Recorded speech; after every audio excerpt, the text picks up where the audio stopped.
Morning, everyone. I'd like to call this meeting of our second Joint Interim Standing Committee on Natural Resources for the 2021 to 2022 interim to order. Before moving forward, I'd like to take a moment to note that I am joining this meeting from the ancestral homeland of the Nuwu or Southern Paiute people. Our members represent and our state occupies the unceded homelands of the Nuwu, the Niue or Western Shoshone, the Numu or Northern Paiute, and the Washishu or Washoe peoples, currently represented by 27 sovereign tribal nations located wholly or partially within Nevada's boundaries. I honor their stewardship of this area's lands and waters from time immemorial to the present day, and continue to express a commitment to include their voices in this committee and work with them to protect and restore these places for future generations. Members, as we move forward, please be sure to keep your video on so we know we have a quorum, and be sure to mute your microphone when you're not speaking so we can minimize background noise. And last, please only use the Zoom chat feature for requesting technical assistance from our BPS staff. With those housekeeping announcements, Mr. Stinisbeck, will you please call the roll? Senator Doñate. Here. Senator Goicoechea. Here. Senator Shio. Here. Assemblywoman Carlton. Here. Assemblyman Allison. Here. Assemblywoman Hanson. Here. Assemblywoman Peters. Here. Assemblyman Watts. Here. Thank you. All members are present. Thank you for joining. I would like to go through a few housekeeping announcements. We are meeting virtually today. We hope that in the future our meetings will be in person, and we will be sure to keep members of the committee and the public updated about that. During the interim, meetings typically have two opportunities for public comment, once at the beginning and once at the end of each meeting. Members of the public may provide testimony in different ways, all of which are listed on our agendas.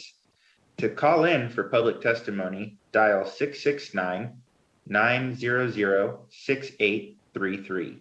When prompted to provide the meeting ID, please enter 898-7662-2673 and then press the pound key. Our broadcast and production services staff will indicate to you when it's your turn to speak. We ask that public comment made by phone be kept to 3 minutes so that everyone can speak and we can get through our agenda in a timely manner. Speakers are urged to avoid repetition of comments made by previous speakers.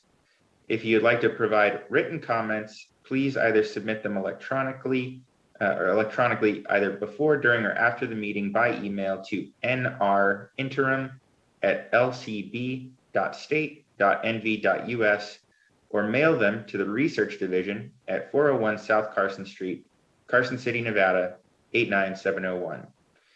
You can also fax them to 775-684-6400. And I'd like to provide an additional reminder to everyone that our committee will hold a work session towards the end of this interim to consider certain recommendations. All interested parties are encouraged to provide recommendations in writing by completing and submitting our solicitation of recommendations form, which is posted to the committee's webpage. Committee staff must receive recommendations no later than Friday, June 24th, 2022. With that, we're going to start with our first public comment section for today. For those calling in, please remember to clearly state and spell your name. Limit your comments to 3 minutes. Staff in our BPS, will you please add our first caller with public comment to the meeting? Chair, the line is open and working, but there are no callers at this time. All right, thank you very much for that. With that, we'll move into the rest of our agenda for today. Members, we have a few items. We'll provide an update on the appointments to the Subcommittee on Public Lands, and we're going to have some presentations from state agencies. But first, we need to approve the minutes from our January 21st meeting. You all should have the minutes and have had time to review them. Are there any questions, concerns, or revisions from members of the committee? All right, hearing none. First of all, I would just like to thank our staff and note that in previous interims, we had pretty condensed minutes, and these are comprehensive verbatim minutes from our entire meeting, similar to our in-session committee meetings. And there are many, many pages of them, and I thought they were very well done. So I just want to express my thanks to all the staff who helped compile those, and also just encourage folks who have remarks written out to please send those in to assist our staff in the compilation of the minutes moving forward. So with that, I'd entertain a motion to approve the minutes. So moved, Mr. Chairman. Thank you very much. I have a motion from Assemblywoman Carlton. Do I have a second? Second, Senator Goycochea. Thank you very much, Senator. Any discussion on the motion? Seeing none, all in favor, could you please raise your hands to signify aye? Thank you. Any opposed, please raise your hands now to signify nay. Seeing none, the motion passes unanimously. Thank you. Our next item is an update on the appointment of members to the Subcommittee on Public Lands. We are still working with the Intertribal Council to solidify our tribal appointment to that subcommittee.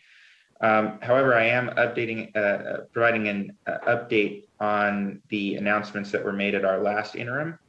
We're going to make some changes. Assemblywoman Carlton will now serve as the chair of the subcommittee, and Assemblywoman Hanson will be serving in my place on the subcommittee.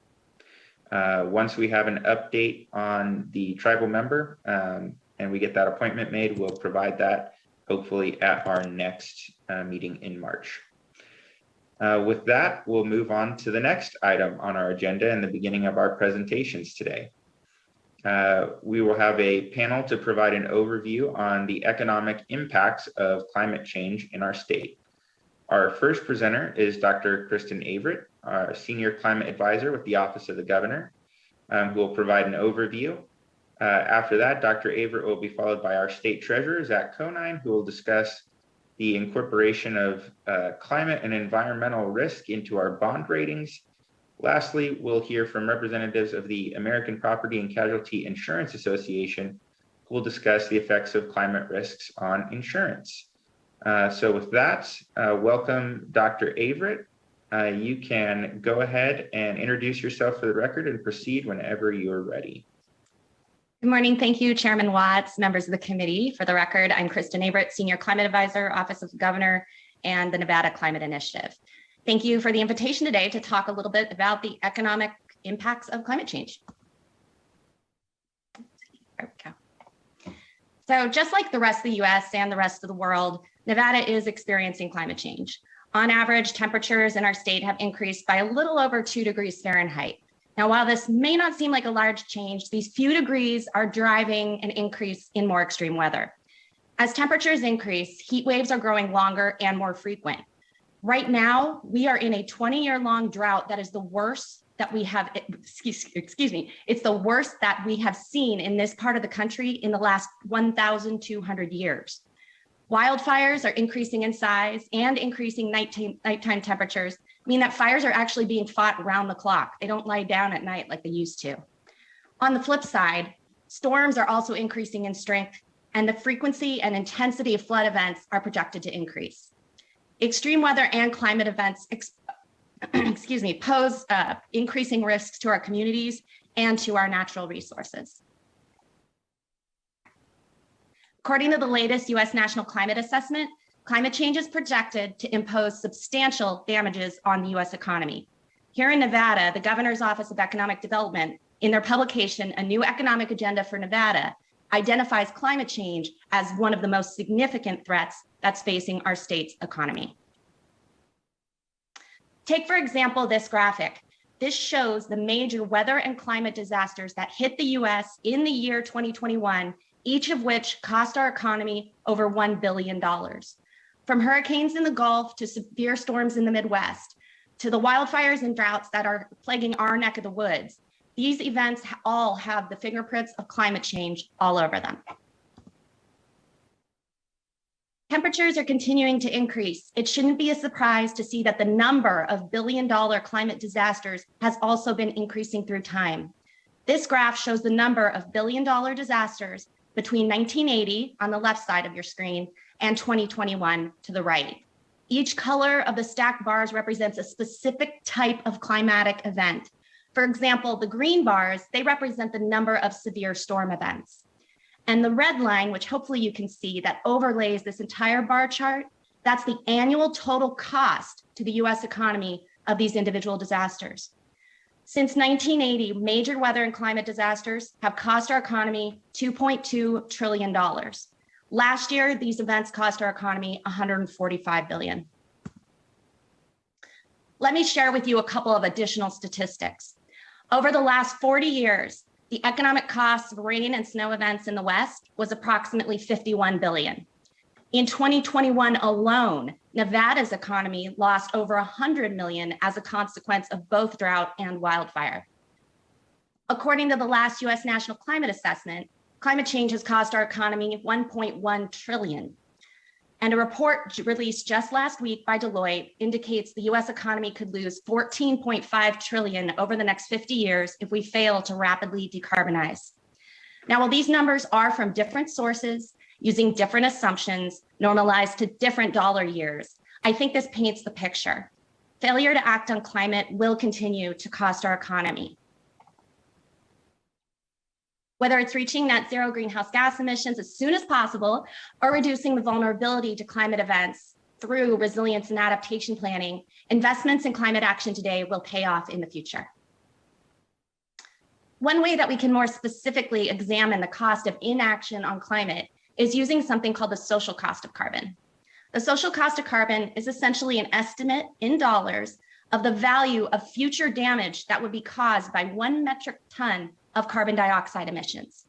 Or on the flip side, it's the benefit that could be realized by reducing carbon emissions by that same amount. In the state climate strategy that was released by the Nevada Climate Initiative in December of 2020, the team conducted an analysis using the social cost of carbon to estimate the avoided costs of meeting our greenhouse gas emission reduction targets here in Nevada. Even using a conservative approach to this calculation, if we meet our net zero carbon reduction targets by 2050, we would prevent $4 billion in economic damages just to our state. Indeed, we have a lot to lose if we don't meet our emission reduction targets, but if we do take action, we have much to gain. The Deloitte report that I alluded to earlier also indicates that the US economy could gain $3 trillion and add 1 million jobs if we are able to rapidly decarbonize. And here in Nevada, we're particularly poised to leverage the opportunities in the clean energy and climate-friendly economy that will support job creation and economic diversification. We're the #1 state for solar potential. Prior to the pandemic, we realized a 46% increase in clean energy job growth just between the years 2016 and 2019, and we are rebounding quickly. We also have cradle to grave opportunities in battery technology. And we're at the forefront of water conservation practices and technologies, not just in the US, but globally, particularly in Southern Nevada. To quote the state climate strategy, Nevada can and should ensure that climate action is a part of the state's economic recovery, resilience, and job growth efforts, and that climate becomes hardwired into the state's economic development plans. Now, much of what I've covered here very briefly is also covered in more detail in the state climate strategy. And I'd point you to 3 sections of the strategy. The first is titled Climate Change in Nevada. This was drafted by the top climate scientists from UNR, UNLV, and DRI. And this part of the report, it really provides perspective on the risks that climate change pose to different parts of our state. I would also point out that UNR Extension developed shorter, abbreviated documents based on this section of the strategy in both English and Spanish that are also available on the Climate Initiative website. The second part of the strategy I direct you to is the section on the economics of climate action. And this describes more detail about the social cost of carbon. And finally, the last section is economic recovery and vitalization, which has specific recommendations related to how we can bolster Nevada's role in the new, in the new climate economy. So with that, thank you for your time, and I'd be happy to take any questions. Wonderful. Thank you for that excellent overview, Dr. Averett. So members, I think what we're going to do, we're going to have questions after each presentation, and then I'm going to ask each presenter for this topic that I introduced to stay till the end in case something else gets kind of generated after people have seen all of the presentations. So with that, we'll open it up to questions from members for Dr. Averett.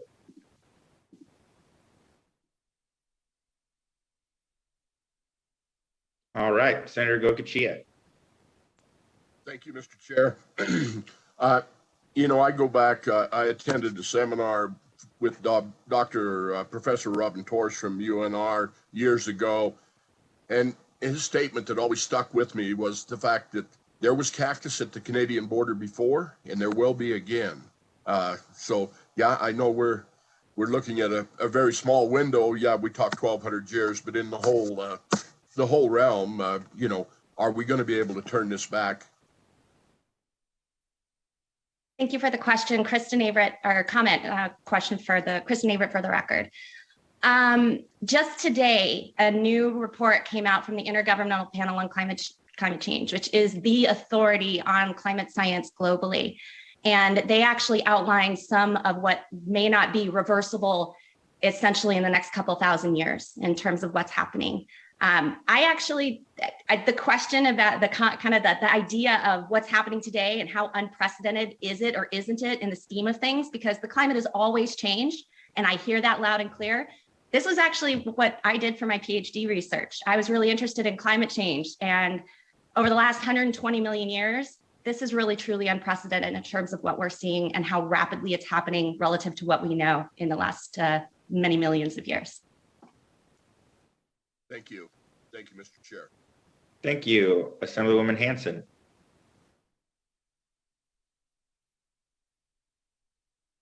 Good morning, and thank you for being here to present.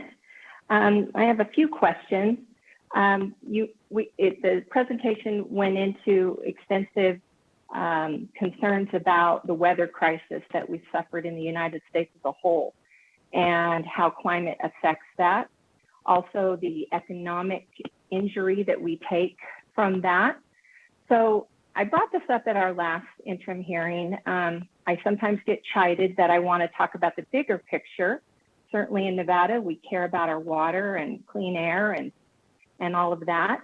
But I think your presentation really makes the point that if we are serious about taking care of some of the concerns we might have about climate and projections, then Nevada, and I referenced let me double check. I'm referencing, just so you know what I'm looking at, I'm referencing the Nevada NDEP report that came out. I think that we account for about 0.71, less than 1%, way less than 1% of greenhouse gas emissions.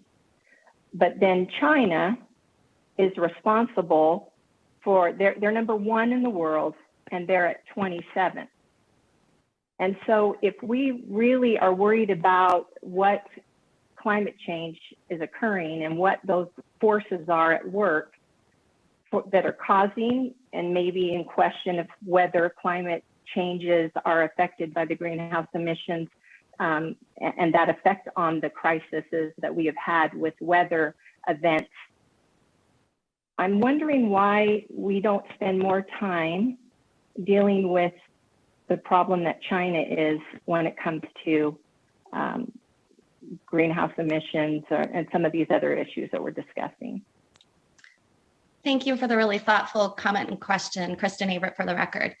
You're absolutely right. We are a relatively small fraction of the total emissions portfolio across the entire planet. Absolutely. But I will say it's going to take everybody to get to zero. We can't be the only ones that are allowed to emit, but neither can China. I would agree with you there. I would point out, however, that per capita emissions per person is vastly higher here in the US than it is in China. It's going to take everybody doing everything that they can to get to zero. Nevada is committed to an organization called the US Climate Alliance. It's a bipartisan coalition of states that are committed to achieving the greenhouse gas emissions reduction targets that are part of the Paris Accords, which are which is an international agreement. So, we're doing everything that we can, but I absolutely hear your point. We need to be part of the solution as well. Go ahead and follow up, Assemblywoman. And thank you for that. I agree that we need to do all that we can, but also at what cost does that come to industry in Nevada? I think we are on board to make changes where we can. I'm completely reasonable. I believe in some sorts of regulations. The air is cleaner now than when I was a child here in the Reno-Sparks area because our cars have better emission controls, because we watch what the particulates are and we don't use our fireplaces when we are having certain sorts of inversion.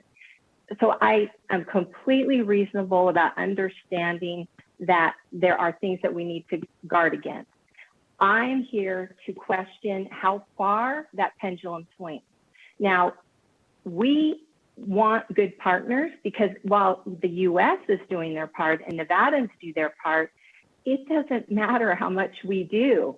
If China continues to get away with their pollution, and they signed on to the Kyoto Treaty in 1998, and they were held to a standard then that their level that they had in the 1990s, which was like 692 million metric tons of carbon, needed to drop by 5%. I'm sorry, it was in the 700 range, and they needed to drop it by 5%, which would have put them at about 692 when they got onto the Kyoto Treaty in, say, 1998. That was the projection. Currently, they're at 2,870 million metric tons of carbon emissions. So they keep growing. Their economy keeps growing. They sell their products here.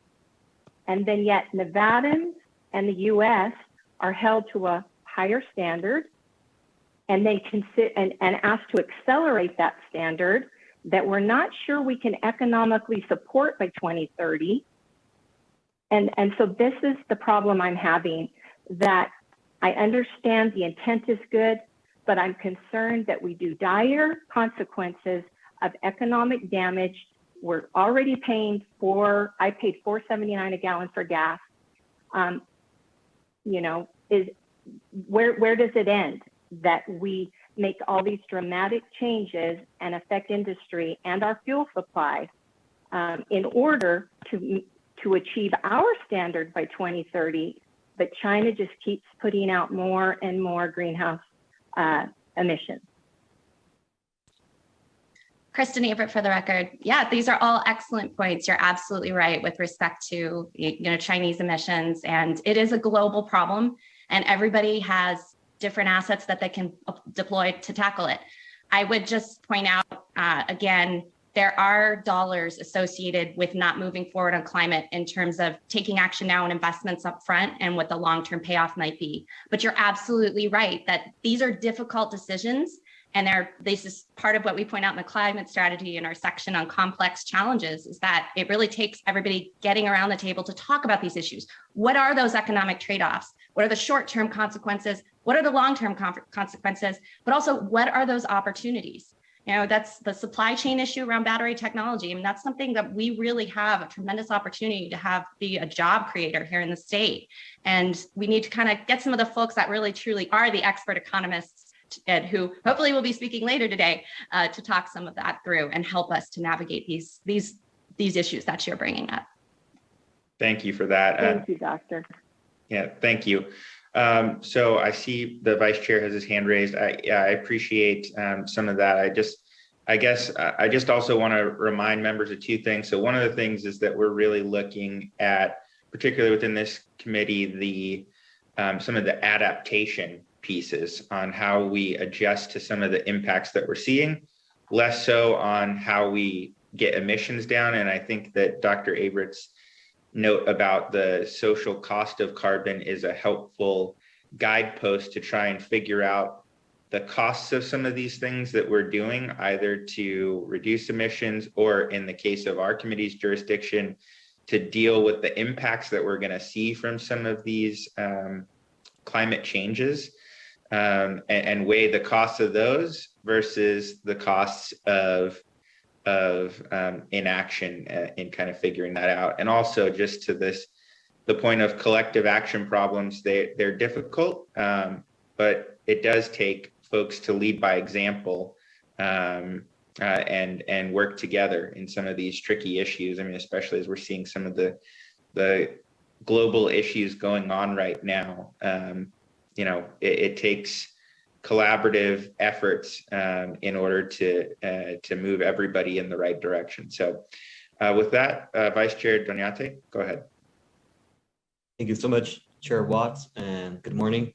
Dr. Averett, it's always refreshing to hear your expertise in this subject. I've learned a lot just from your presentation. And if you can, when we talk about climate change, we always think of it, especially with the economic impacts, we always do it from the lens of the harm that could be done to businesses, of course, of having to make these hard but necessary changes. Can you talk about the worker lens and how climate change, when we talk about the social impact of it, how climate change can disproportionately affect workers that have to work outside? Can you talk about that? It would be grateful if you can. Yeah, thank you, Vice Chair Doniate. Kristen Averett for the record.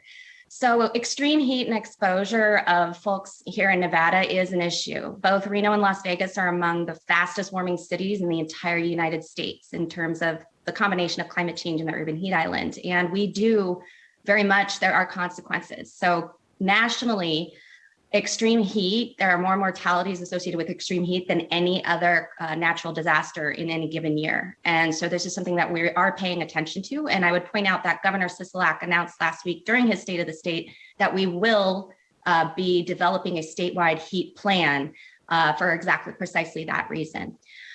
In terms of the economic impacts, if you look at the National Climate Assessment from 2018, that's the last US-based National Climate Assessment that was complete, they actually outline and break down the economic costs of inaction on climate. And it includes the breakdown in terms of lost labor hours because of the impacts of climate change, and very specifically mortality and morbidity that's associated with extreme heat in the future as heat waves get longer and hotter. So those kind of details actually are included in a lot of those economic impact dollars that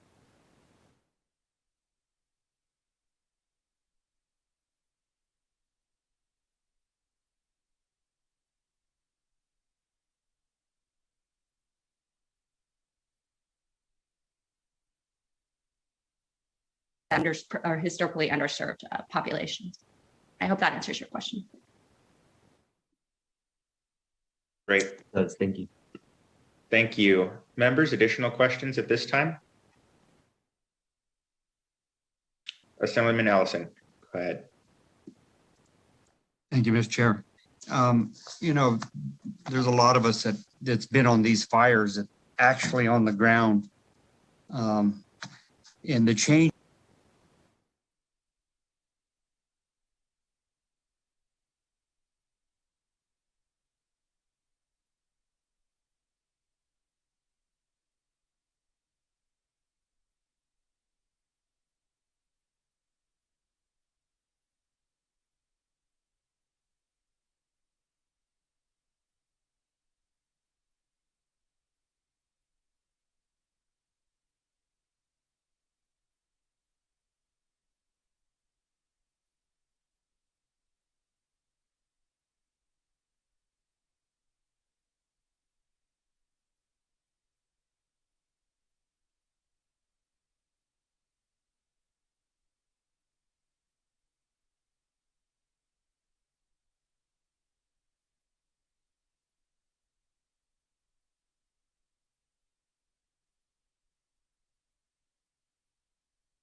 Sorry for that delay. We are back up and you are free to continue the meeting. Great, thank you. And I'll just say to the members and members of the public, we are having a few technical difficulties this morning, but that's how it goes sometimes. So appreciate everyone's patience with that. I believe we had a question from Assemblyman Ellison. If you could start from the beginning, sir, I appreciate it. Please go ahead.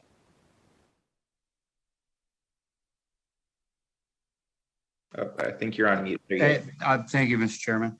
And I can bring this up under another subject that's going to be on here, but we spent a lot of time on fires areas, and these fires, they get out of control and they burn for a long time, and we're not fighting fires like we used to. And I think that's part of the problem that we're seeing on some of these big fires. The other thing, I watched a world report the other day on climate change, and the world scientists denied that climate change is not what the experts in the United States are saying.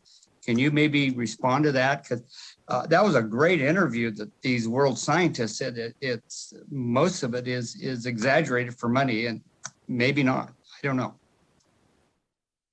Hi, Kristen Averett for the record, and thank you for the comment. I'm not familiar with the specifics of what you may have seen, but what I will say is that the consensus from the Intergovernmental Panel on Climate Change, which is these are hundreds, if not thousands, of the top climate scientists from around the world, is that the climate is changing. We are causing it. It's happening and it's impacting us now, and we can do something about it. In terms of papers and peer-reviewed publications and all that kind of wonky stuff, over 99% of everything that's out there in the literature, there is agreement and consensus that the climate is changing. I think one thing I always like to point out is gravity is technically just a theory, but it doesn't mean I'm going to go test it by jumping off a building. And so consensus 99% or better, that's pretty much as certain as you can get with respect to science. Thank you. Thank you. And so I have a couple of quick questions. I do see you have your hand raised, Assemblyman Hansen. So, and I know we want to keep this moving. So, Dr. Averett, could you speak just really quickly? I think this has kind of been gotten at in some of the previous questions. Could you speak to, particularly at the state level, I think there's a lot of studies that are done and models, and they produce various results and ranges. And then, I think particularly sometimes in the media, they highlight, perhaps the worst case scenario or the most extreme findings. Can you discuss, particularly at the state level, when looking at the social cost of carbon or some of these other things in terms of impacts, your approach and looking at these things, and do you look at kind of the middle? Do you look at the more conservative scenarios and kind of speak to that, so that I think our members can get a sense of when we see some of these things that they can be shocking numbers. And so, are we looking at the most shocking, or are we looking at the least shocking, or somewhere in the middle? Thank you, Kristen Averett, for the record. Thank you, Chairman Watts. So there are different approaches to planning in terms of looking at risk. So for example, water utilities, they tend to look at plan for the worst, hope for the best is the approach. Because if you're planning for just the median, then there's going to be real problems if that worst case scenario really bears out. So for the most part, you have a lot of people, particularly with water planning, that are really looking at that. I would say, I don't like to use the phrase, but it is kind of that worst case scenario and trying to game around that particular situation.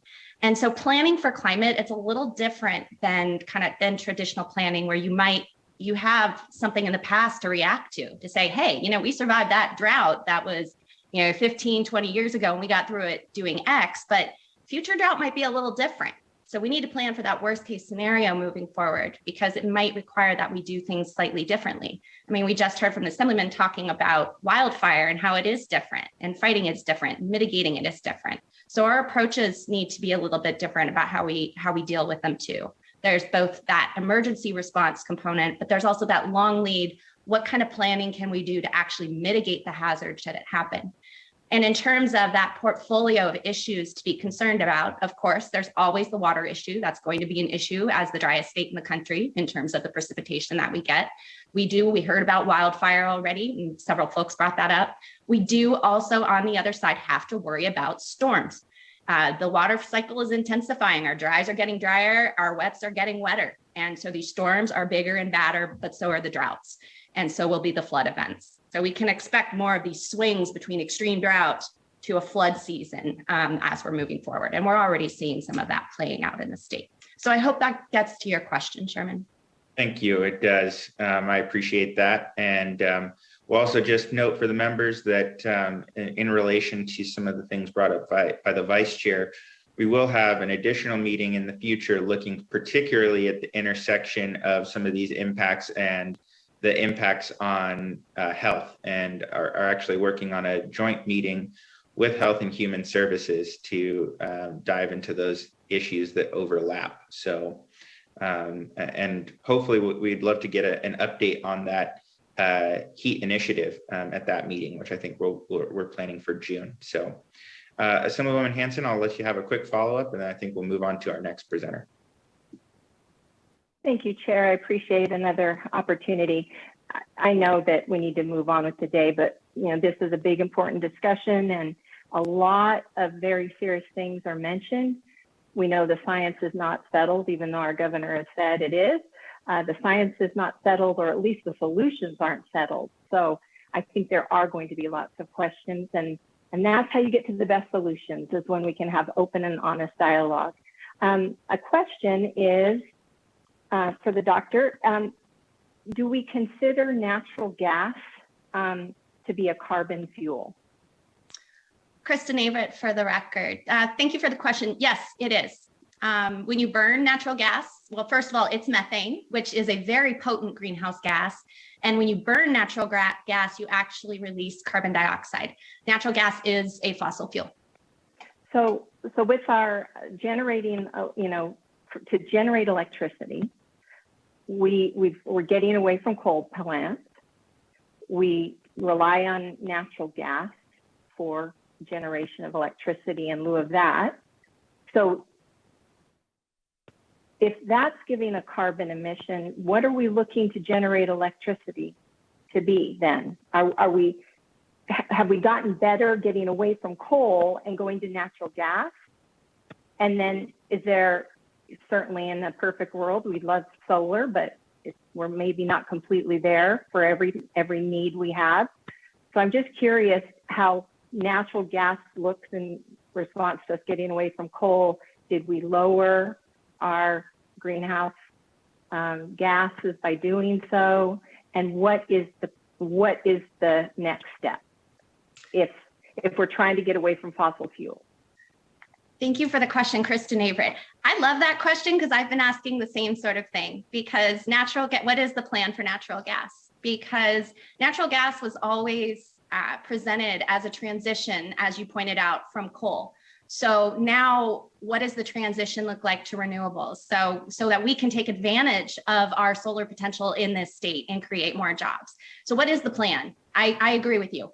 In terms of the impact on our broader greenhouse gas emissions footprint, if you look across the US, there was a long period of time, where that transition from coal to natural gas, we did realize a decline in emissions related to the energy or the power sector because of that replacement.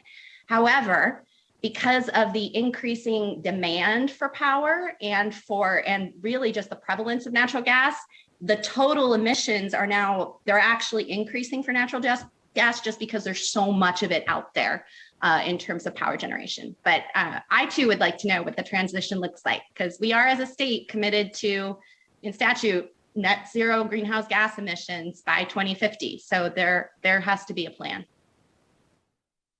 Thank you for that. And yeah, I think that's something that we're all thinking about, particularly over on growth and infrastructure, is what this transition looks like. We're close to phasing out coal power here in the state. As we know, particularly down here in Southern Nevada, our public transit has transitioned, from diesel towards natural gas, again, in order to reduce emissions. We've seen some heavier duty vehicles, including in our waste management fleet, also do that. And now they are looking at zero emission technologies like electric power or fuel cells in order to move those emissions down even further. So, I think methane or natural gas has definitely been discussed as kind of a bridge fuel.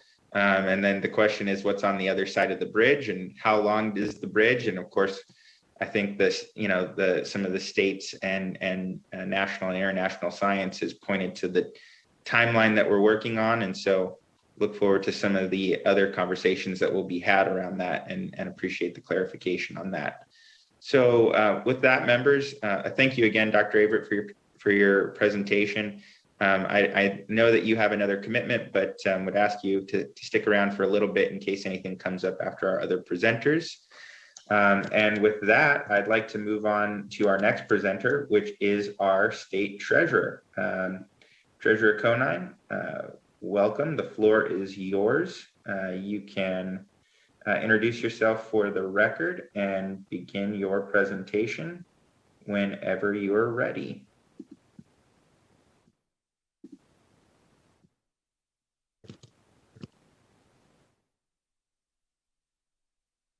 Hi, everybody.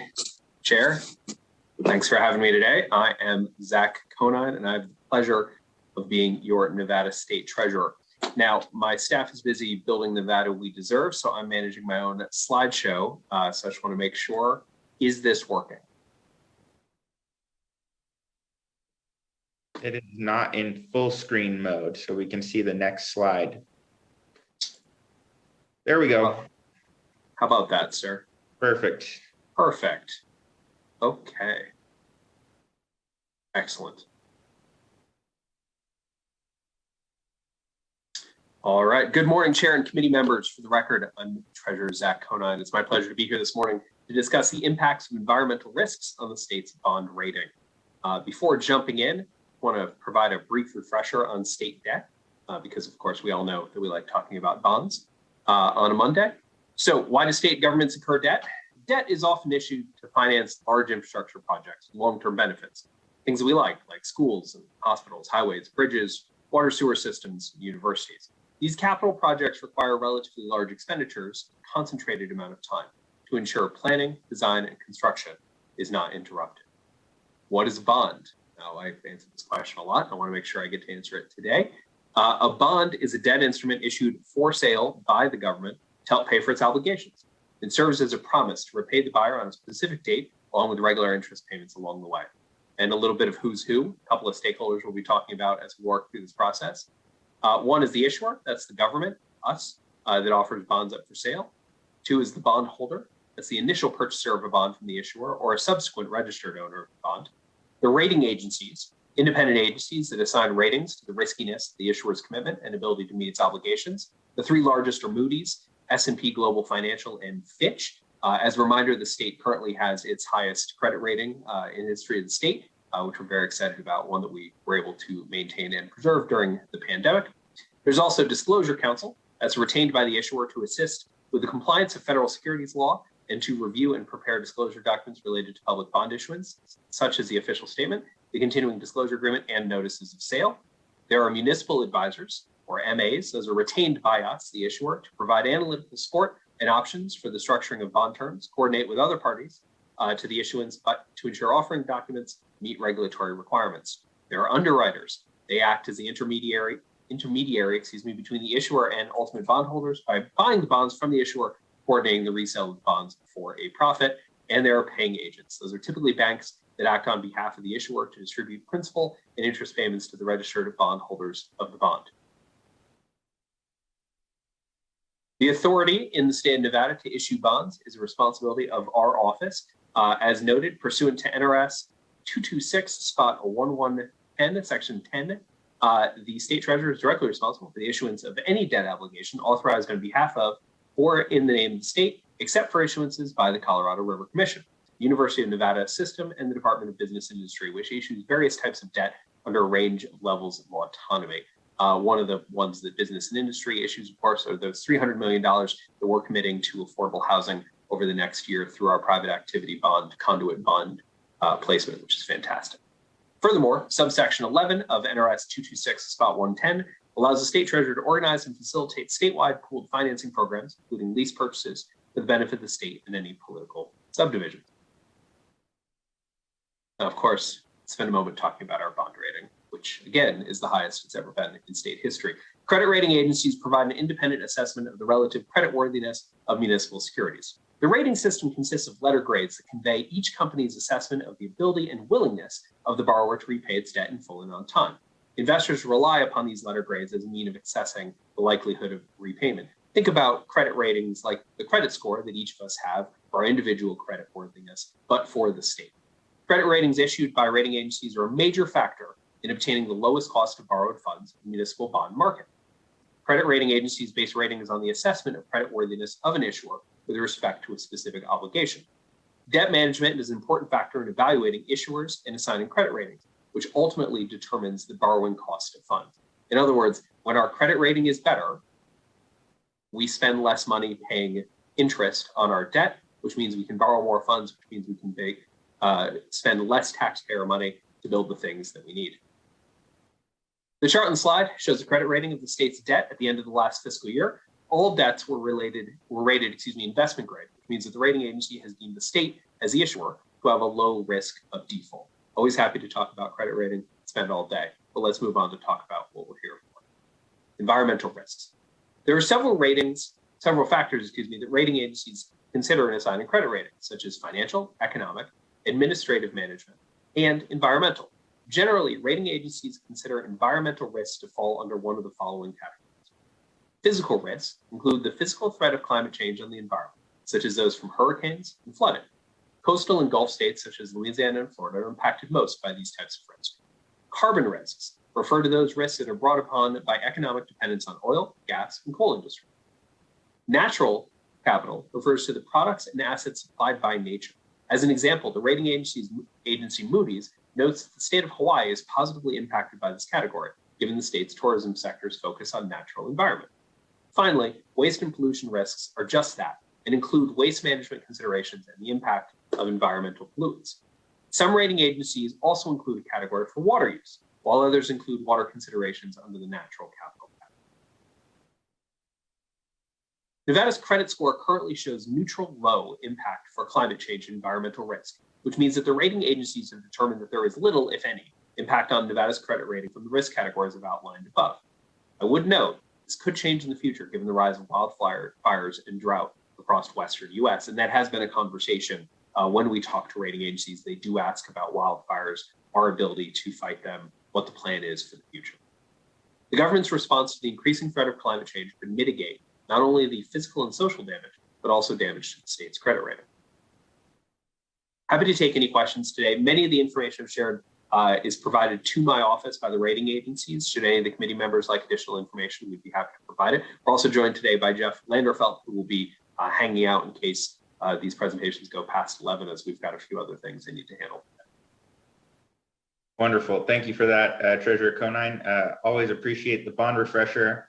Glad that your office has provided some bond 101 education to me and other members so that we're not lost during the refresher course. So I'll open it up to questions. I guess first, I'd like to kick it off with something.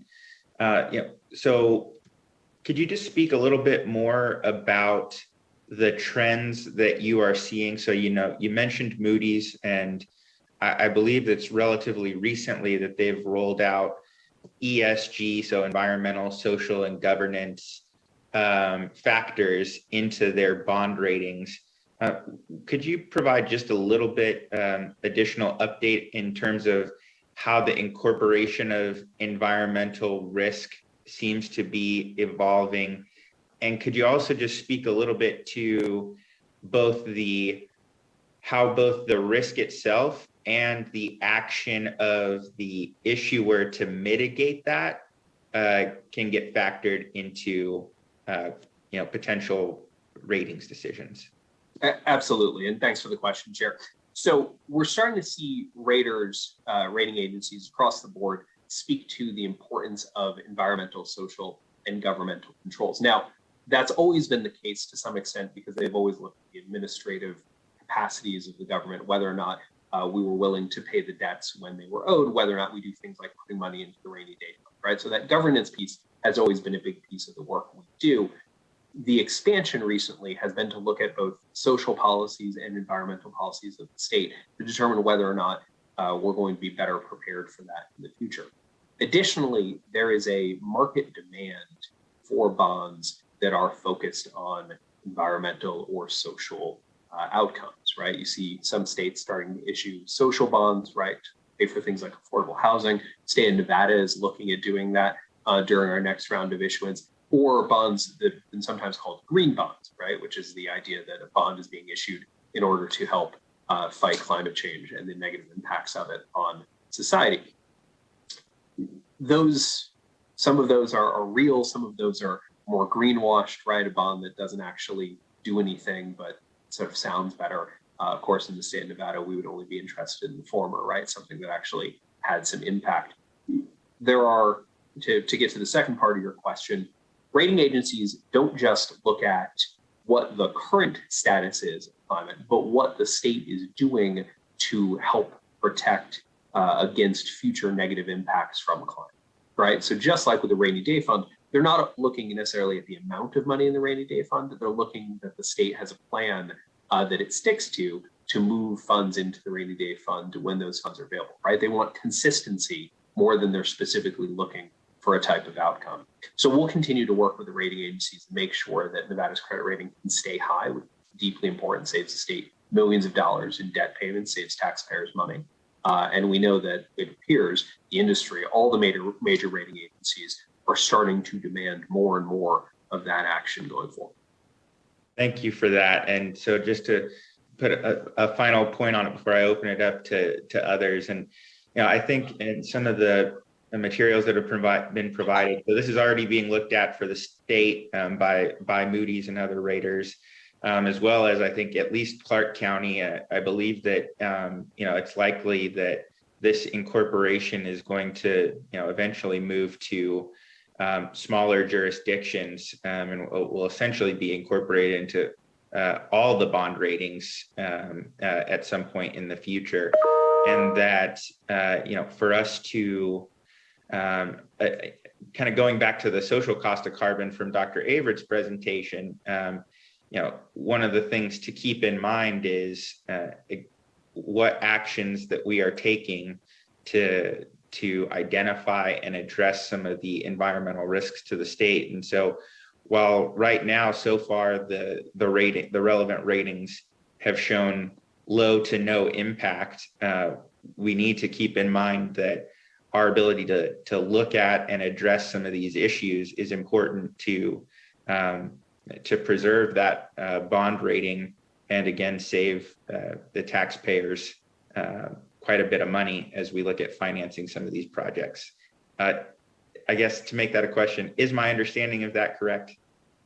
Chair, that's correct. And I think it's important to separate the fact that right now, the bond ratings do not reflect a danger of climate change versus what the conversations are, which is the future will involve more exploration of how that can be damaging to the state long term, right? And so they're looking at it now. They're not worried about it in our ability to repay debt next year. That doesn't mean that if we don't do something about it, it's not going to be a problem in the future. Wonderful. Thank you for that. Zach Conine for the record.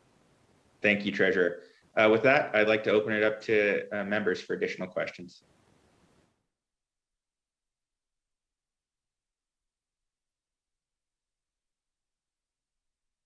All right. Seeing none, it looks like you're going to get off the hook for now, Treasurer. Again, thank you for the presentation. And, I think this is particularly relevant to our committee, again, as we look at some of the adaptation side around how we're incorporating this into our planning conversations and policies to look at potential risks and then figure out what actions we're going to take.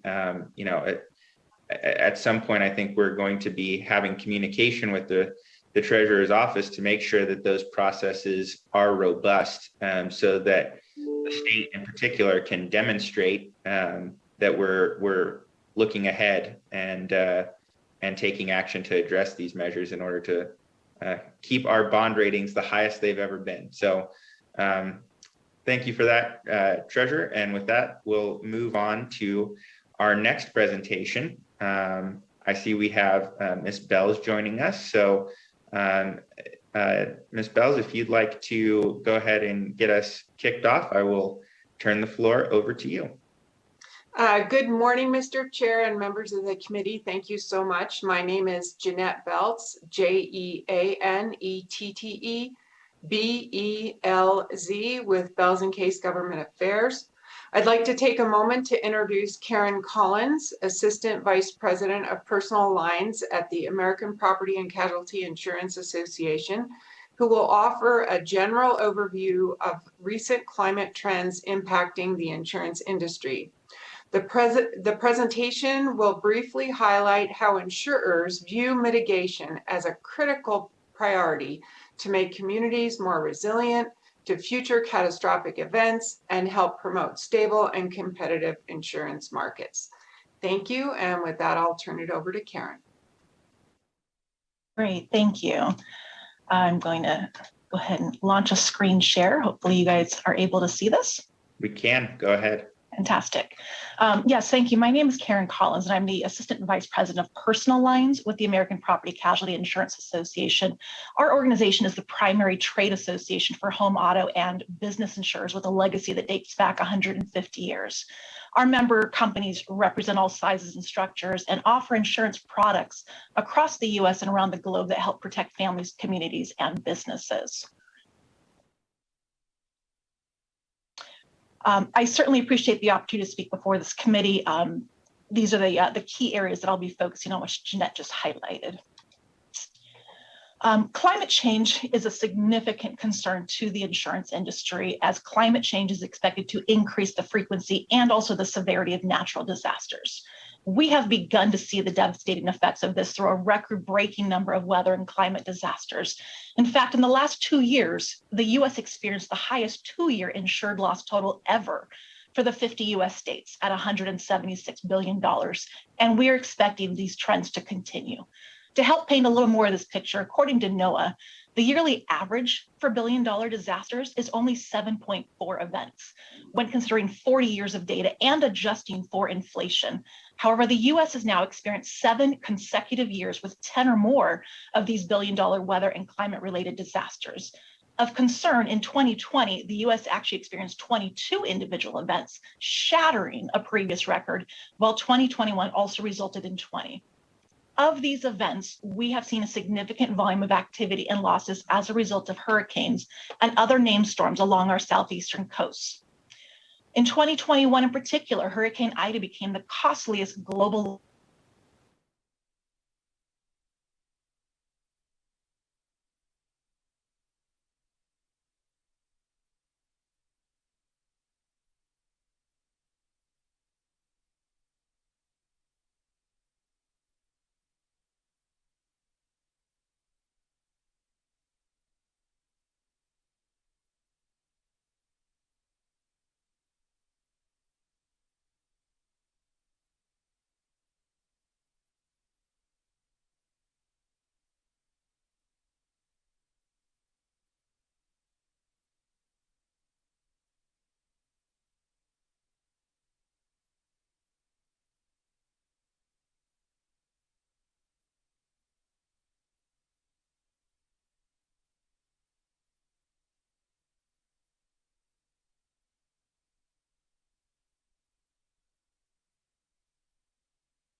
So sorry for the delay. You need to begin your presentation. Not a problem. Picking up from the same slide, drought and wildfire have become a growing concern for Western states, including Nevada, as we continue to experience larger and more severe wildfire events. In 2020, the U.S. experienced the highest acreage ever burned in a season at 10.3 million acres. In 2021, halfway through the summer, nearly 100% of the Western U.S. was in drought, a concerning measure as the U.S. has never experienced that much dry land west of the Continental Divide in 122 years of observation. The LA Times also reported California experienced its hottest summer on record and its driest water year in a century, which by July resulted in more land having burned in the state than at the same point in 2020. These unprecedented longer, hotter, and drier conditions, combined with significant fuel loads, resulted in the Dixie Fire becoming the largest single wildfire in California history. Conditions also enabled for the first time ever a wildfire to burn clear across the Sierra Nevada mountains from one side to the other, first through the Dixie Fire, only to be repeated a month later after the Caldor Fire, which briefly threatened South Lake Tahoe and other communities in Nevada. Similarly, in Colorado, as they had seen substantial rainfall since midsummer in December, a 100-mile-an-hour wind event, bone-dry grasslands erupted into flames and quickly engulfed nearby suburban communities on the outskirts of Denver. The Marshall Fire destroyed nearly 1,100 homes in a matter of hours, quickly becoming the costliest and most destructive wildfire in their state history and the costliest wildfire outside of California. In total last year, more than 7.1 million acres burned in the US.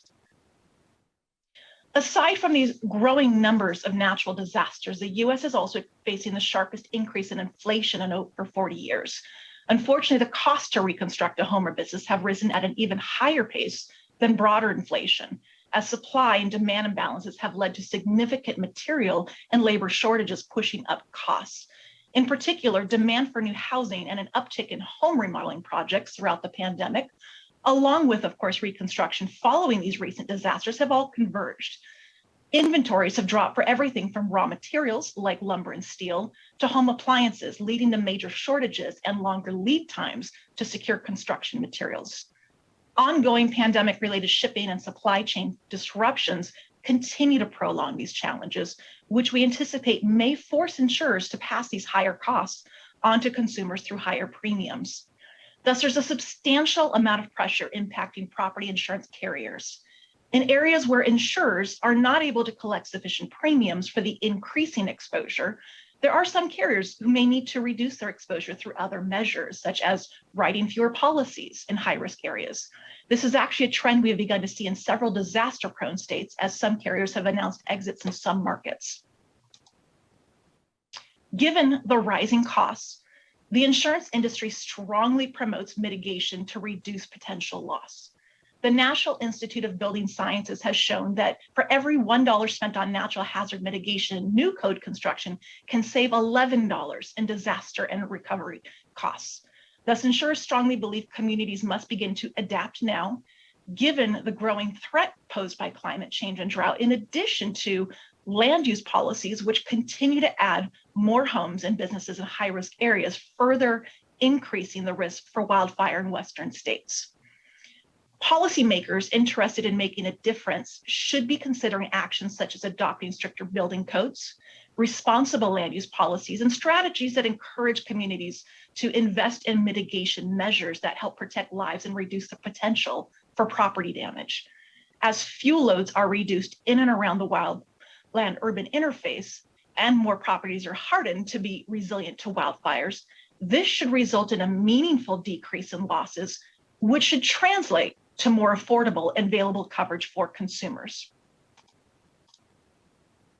While insurers have long studied disasters such as hurricanes and earthquakes, research on how to meaningfully reduce risk from wildfire is still ongoing.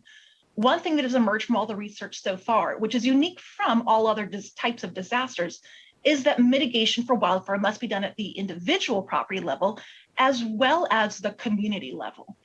The National FireWise USA program has done an excellent job in building community awareness of risk and providing steps to reduce wildfire risk, and there are a number of recognized FireWise communities actually in Nevada currently.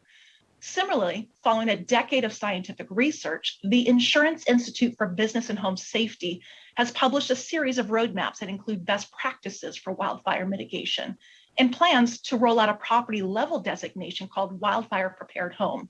This will initially be available in California, then expanded to the additional Western states.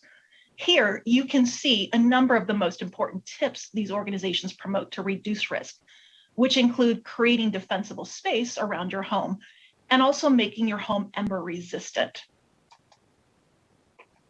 Insurers are also encouraging consumers to review their policy coverage to be financially prepared should a loss occur.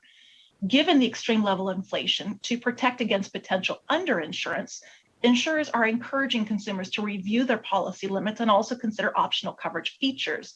These typically include extended replacement cost coverage, which increases coverage available to rebuild your home when labor and material costs skyrocket after a natural disaster. There's building code and ordinance coverage, which increases coverage to help comply with the new building code ordinances that might have been implemented.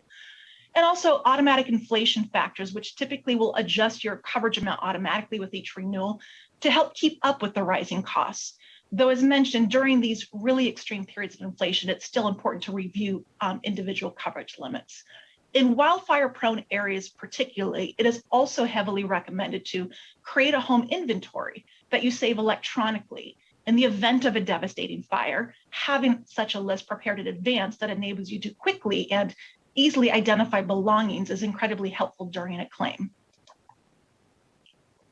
So to recap, there's a substantial amount of pressure that is affecting the property insurance industry currently. Increasing threats from climate change and drought are leading to more frequent and severe natural disasters. In addition, current extreme inflation is adding further pressure, pushing up costs, which is likely to lead to higher insurance premiums. However, consumers in Nevada can take preventative steps to mitigate against future losses and to ensure they're financially prepared should that disaster unfortunately occur. As more communities are hardened to be more resilient to disasters, this should result in a meaningful decrease in losses, which results in more affordable and available coverage for families and businesses. So with that, thank you. And I will also welcome any questions that you might have. All right. Thank you very much for the presentation, Ms. Collins. I appreciate it. With that, I'd like to open it up to members to see if anyone has any questions for our presenter. Assemblywoman Peters, go ahead. Thank you, Chair. Yeah, I have maybe less of a question and more of just a statement of really the dire nature of this conversation. Not everybody has the capacity or expertise to take on those kinds of resiliency efforts on their own. And I just want us as leaders in our communities to think about the responsibility of the local governments and of ourselves in the state to really build those community-based resiliencies so that not every homeowner is individually burdened with an effort that's really outside of their expertise, capacity, or even like just generally the infrastructure of their communities. Thank you. Assemblywoman Carlton, go ahead.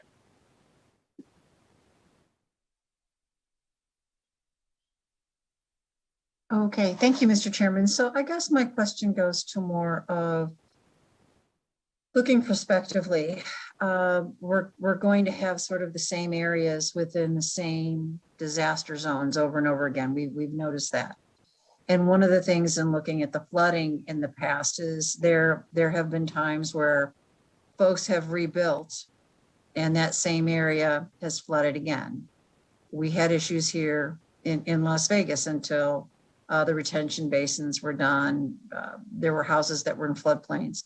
So looking prospectively out there, where is the industry going as far as, having people rebuild?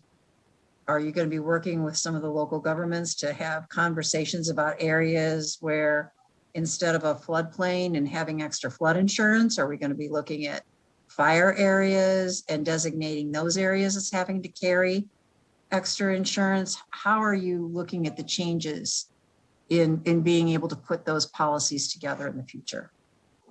Yes, no, certainly the insurance industry is exploring and utilizing more tools and technology to have a better understanding of what the future risks are going to be. And there are some areas that are very prone to severe repetitive losses. We have seen that for many years in the flood insurance space. The National Flood Insurance Program is actually a federal government program, not a private market program that provides flood insurance coverage, but they are increasingly looking into whether severe repetitive loss properties should actually be relocated instead of allowing funds to reconstruct. And so that is certainly a concern for both the insurance industry as well as the federal government that provides the flood insurance protections. Within the wildfire space, there is a lot of increasing research and a lot of engagement with the insurance industry and state and local governments to understand where the land use policies really come into play. We're seeing a lot of studies emerging that are highlighting that expansion of properties into these high-risk areas or continued rebuilding could actually be exacerbating some of the impacts of climate change because of they're right there in harm's way. They're in the bullseye zone. There are clearly ways that you can, from a wildfire perspective, do home and community hardening so that when these fires do come through, they're actually maybe able to be resilient and withstand those wildfires. And that's true for storms as well in hurricane and wind prone areas. For flood insurance, obviously there's a number of mitigation techniques that can be done to harden a home against flooding. There is wet proofing and dry proofing and elevating a home or a structure that can reduce what those impacts would be. And so there's a variety of approaches to mitigation, but there are going to be some properties that clearly may have too high of an exposure and pose a threat that both the insurance industry and the federal and state governments are increasingly looking at where does it make sense to maybe make an adjustment from a land use policy perspective and trying to consider what resources could be provided for that and addressing those challenges.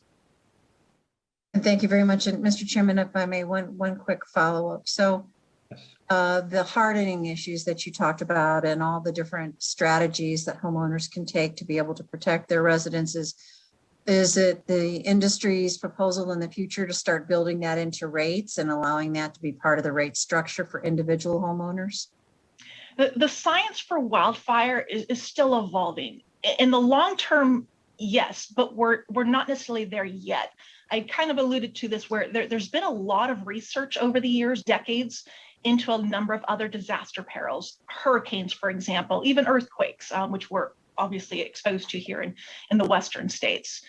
The research for wildfire is so unique in that you have to do the hardening at not just the home, but also at the community level, because if you take all of these efforts to harden your home, but your next door neighbor has not taken any mitigation and that home becomes exposed and catches fire, it could easily then overrun essentially all of the mitigation work that was done at your own individual property. And so with the research that's ongoing, we're trying to understand that dynamic of where that balance is.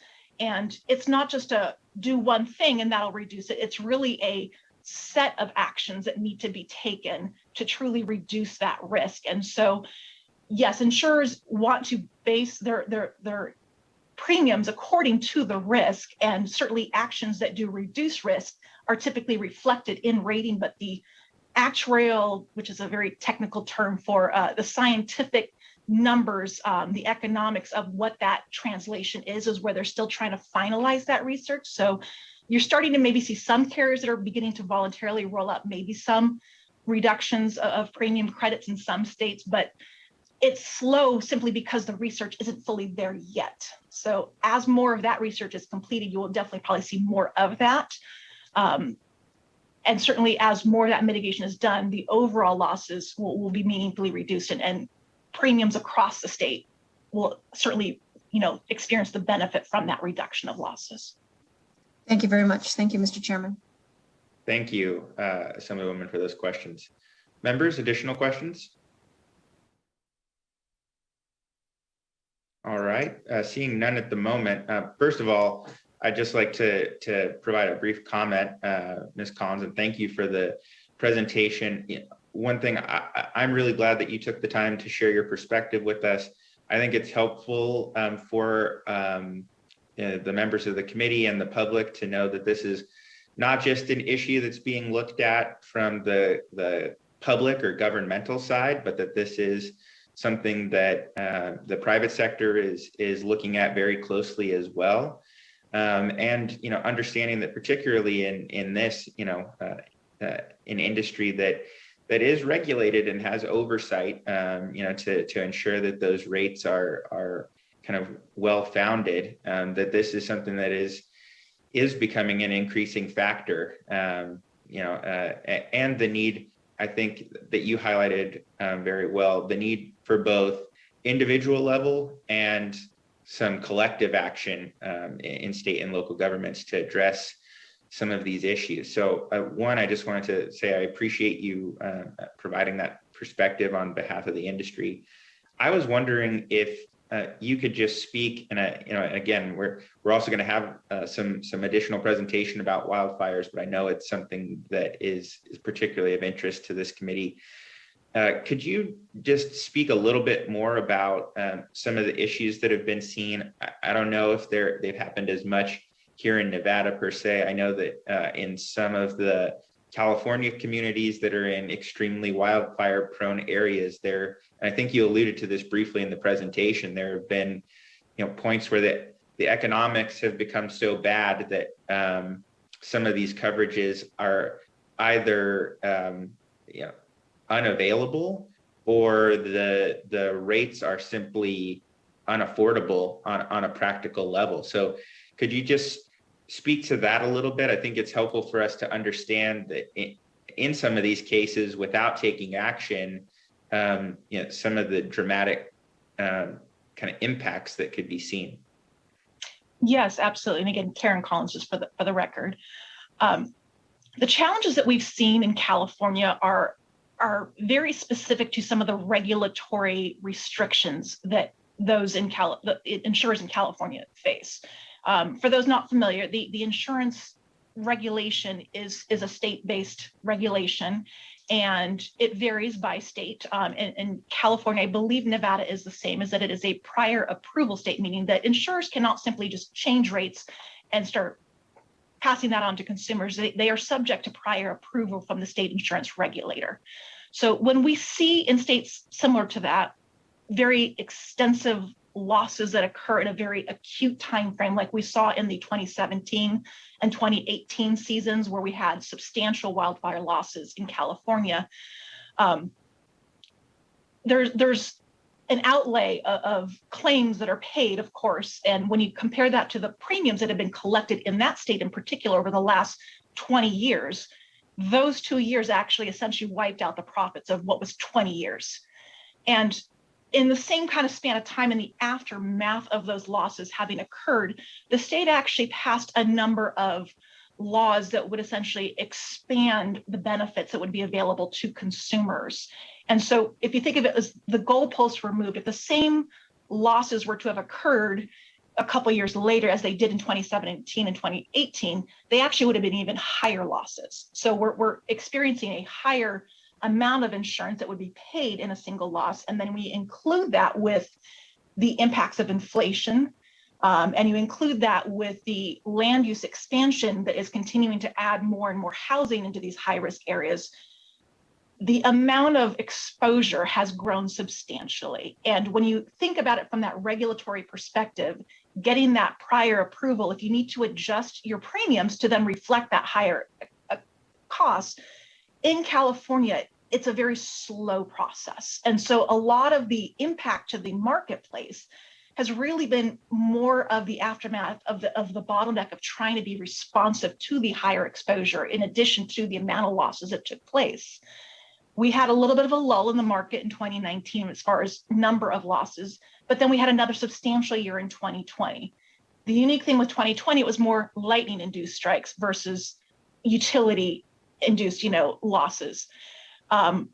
With 2017, one of the interesting things is that some of those communities, when they went to reconstruct, the local, again, the land use policies, how that's enforced with building codes, those homes were allowed to rebuild to a lesser standard. They weren't even required to be rebuilt to a wildfire WUI code specific standard. Now, the state has improved on that. And so we're seeing more of that reconstruction being held to a higher standard. And they actually just in the last couple of weeks announced a statewide, this is what we're going to work towards, for that. So that foundation, that groundwork is being laid to be more responsive to adaptation and resilience.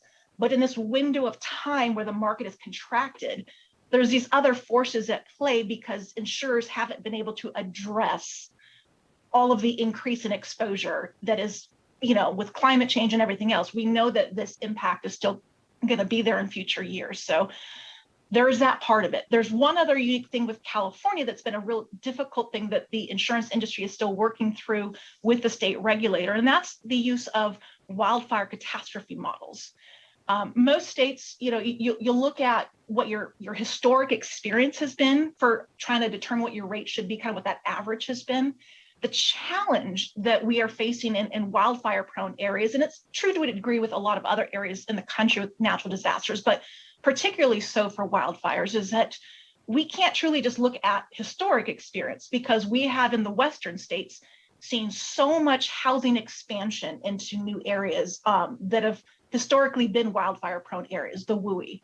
So that footprint and exposure is very different. The climate change impacts of where, increasing temperatures and lack of precipitation from drought are going to continue these impacts of how aggressive these fires spread, as was kind of briefly discussed. The fire behavior is changing. They're growing at a much faster per acre, per minute or hour spread. So this exposure, when you look at it from historical, is not truly reflective of future. And so the ability to use catastrophe models that really do include these forward-looking projections and impacts, that is a tool that it's available, but it's not available in that state. So these are, again, some of these challenges that insurers, they require a certain amount of flexibility to use the tools and technology that are available to them to make sure that they're able to responsibly take on the exposure that is something that they can, pay out in claims and do so in a balanced way. But it just, these challenges in that state are not identical to Nevada or other Western states, though doesn't mean that that can't happen if the same type of losses happen and the same type of limited response. What I can say is that there are some carriers are finally seeing some of these approvals for rate filings starting to occur and getting caught up to what that rate adequacy truly should be. And we're starting to see a little bit of that tipping point with more carriers beginning to write in these high risk areas. So it's a cycle. It's a cycle that we've seen in some of our hurricane states years ago.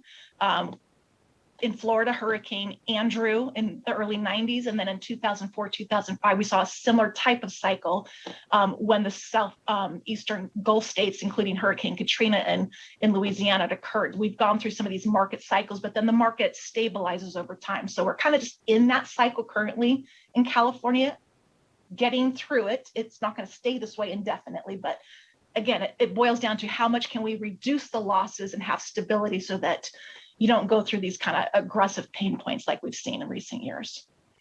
Wonderful. I appreciate all that background. I think those are all different points for us to take into consideration when looking at these issues. Members, last call for questions for Ms. Collins or any other members of kind of the panel on this issue. All right, seeing none, thank you again so much for the presentation. I think this was extremely helpful in helping us characterize the complex economics of this issue.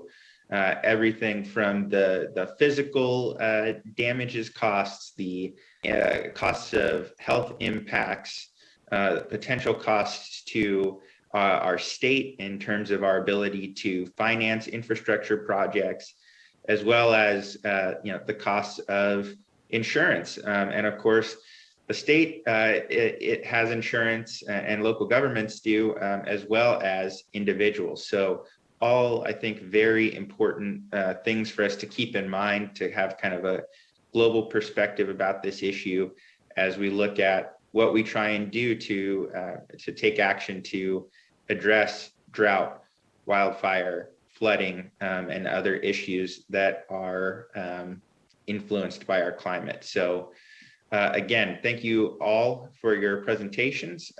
Very much appreciate it. And with that, we will now move on to the next item on our agenda. We'll have a presentation from the State Department of Agriculture to discuss issues and implementation of past legislation similar to some of our other agency presentations. So with that, I will turn the floor over to Director Ott. Director, you can introduce yourself for the record and begin your presentation whenever you're ready. Thank you, Chairman Watts. Can you hear me okay and see my screen? Yes, I can. And we'll just note very briefly before we get into this, we have been having fairly predictable technology hiccups every half an hour or so. So both for you and members of the public, we might have to take a quick pause at some point and then start at the beginning of whatever slide you're on once we get reconnected. Not a problem. Thank you. Good morning. It's still morning. Yes, Chairman Watts and members of the committee. My name is Jennifer Ott. I'm the director for the Department of Agriculture. And it's my pleasure to appear in front of you today to not only present to you an overview of the Department of Agriculture, but to also discuss some of the agriculture issues that our department is working around, as well as provide an update on legislation from this past legislative session. And we have a lot of updates, I'm happy to say. So I'll start off with just giving an overview of the agriculture industry in the state of Nevada. Now, Nevada's agricultural economic output is growing. In 2019, it was 4.95 billion. That is both the traditional agriculture sector, ranching and farming, as well as the food and beverage manufacturing sectors. It's grown to 5.2 billion in 2020 and continues to grow, projected into 2021. Much of that in 2019 was due to some of the trade conflict occurring at the time. Certainly, we were expecting more of a rebound in 2020, but the global pandemic did have an effect on that as well. And we're continuing to see a rebound in this sector, as you'll see in some of the specific numbers later on in the presentation. The food and ag and ranching and farming sectors employ just under 19,000 Nevadans. For a total of $818 million in wages in the state. We do have a Board of Agriculture at the department that oversees certain statutes under the board authority. This is a legislative update. We did have Senate Bill 54 that changed the makeup of the Board of Ag. That will come into effect on July 1st, 2020. So we'll start to see those changes here in a couple of months. At this time, we're still operating under the older version of the Board of Agriculture. Our mission at the Department of Agriculture is to preserve, protect, and promote Nevada agriculture. And here is a list of our leadership at the department. Typically at this point, I would go over our strategic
You are the first person to join the conference.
All right, Ms. Ott, we are back on the broadcast. You may continue. Great. Thank you, Stephanie. I appreciate it. Like I said, here's our mission at the top of the slide. We're wrapping up our strategic plan. We look forward to wrapping that up after this next legislative session next year, and looking to the future for more planning and based on the input that we receive at the next legislative session. So the Department of Agriculture has many stops in the food supply chain. If it's a food supply chain, there's usually some aspect of our agency in it, starting with planting, whether food crops or animal feed, also working with natural resources and federal agencies on grazing lands, working lands, into livestock and production. Transportation of those items, processing, weights and measures and measurements for packaging for those items, distribution, and then of course, trade assistance and economic and workforce development of final products. So I'll go through here by division and just pausing to discuss some of the agriculture issues by division. Our Division of Plant Health and Compliance protects Nevada agriculture, the public, workers, and the environment through education, inspection, and certification. We have several programs within Plant Health and Compliance. Apologies, I keep scrolling too fast there. Our crop production programs, we have several programs within that to ensure that our crops are safe, healthy, and of high quality for export out of the state. That can be export domestically or internationally. Our phytosanitary certificates provide mandatory inspection and certification for plants and plant products for export. On the top right here, you can see similar to the numbers I shared for overall industry of agriculture, those numbers are continuing to go up. In fiscal year 20, we did have 683 certificates issued. In fiscal year 21, 781, and that is a year-to-date number. For fiscal year 22, we are going to probably more than exceed fiscal year 21 by a good amount. So we are seeing those increases. Hemp is not seeing the increases, and that will go into some ag issues I'll talk about in a minute. But we're seeing a decrease in the hemp sector significantly. Some of that is due to the falling price of CBD and the demand for CBD in just a nationwide market. And also there's competition from international markets as well But also this has to do with a lot of our hemp growers were new growers or growers that were diversifying. And so drought took a pretty heavy hit on our hemp producers over the last few years. We also work on plant health. We collaborate with federal, state, and local governments and weed mitigation entities to be proactive in preventing, controlling, and managing invasive weed species on public lands and private properties. And then also our nursery programs, entomology programs, plant pathology, and seed certification work to prevent entry and spread of harmful exotic pests and plant diseases through identification, field surveys, and enforcement of state quarantines and regulations. Our Environmental Protection Unit provides pesticide enforcement and laboratory analysis to protect the environment and human health from the effects of pesticide misuse. That includes the licensure and monitoring of pest control companies and individuals for compliance with state and federal laws.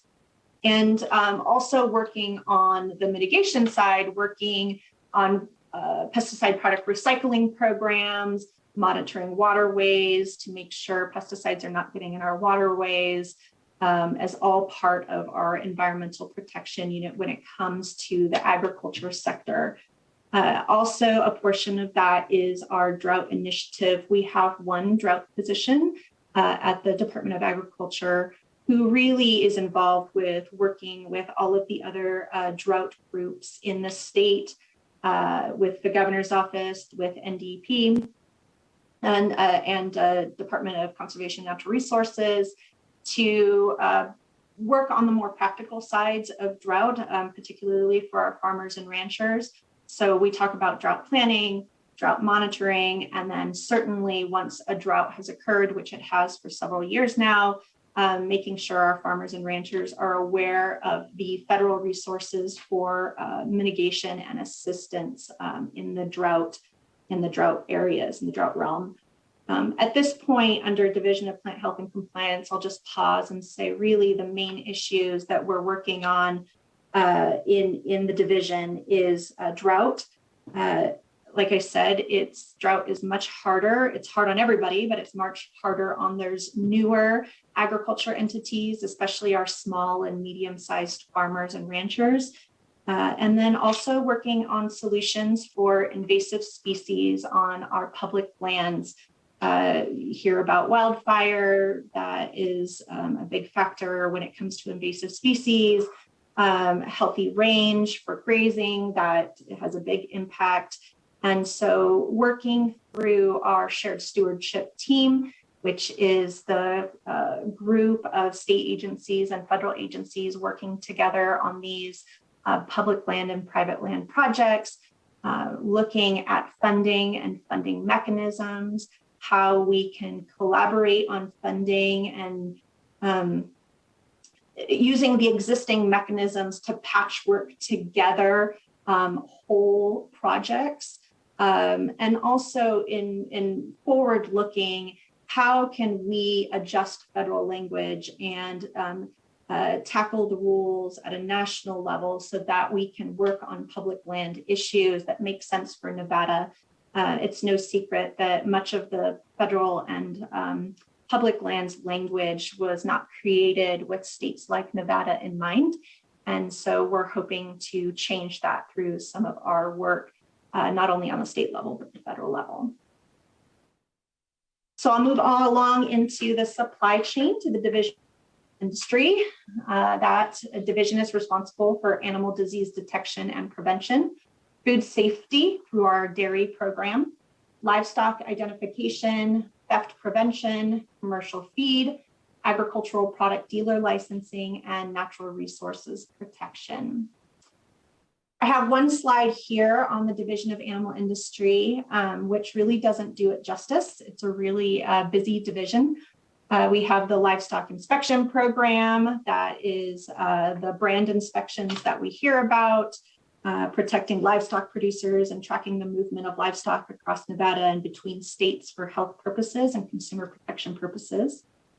We have the predatory animal and rodent control program, our agriculture enforcement police officers that work with not only enforcing agricultural laws, but all laws across the state, and acting as subject matter experts with sheriff's departments and local law enforcement agencies. Our dairy program, who tracks the sanctity of milk from production all the way through shelving and pricing in the state of Nevada. And of course, our animal disease laboratory that works on issues such as West Nile virus and rabies. The main issues in this division that we are continuing to work on is, of course, again, drought for our livestock producers, our livestock inspection program, who many of you heard so much about. We are continuing and working hard to implement our new revised program. And of course, I just want to start, I just also want to mention processing as part of the supply chain. And I'll bring it up in later slides, but processing is an area that we can really support this portion of the industry, the ranching industry.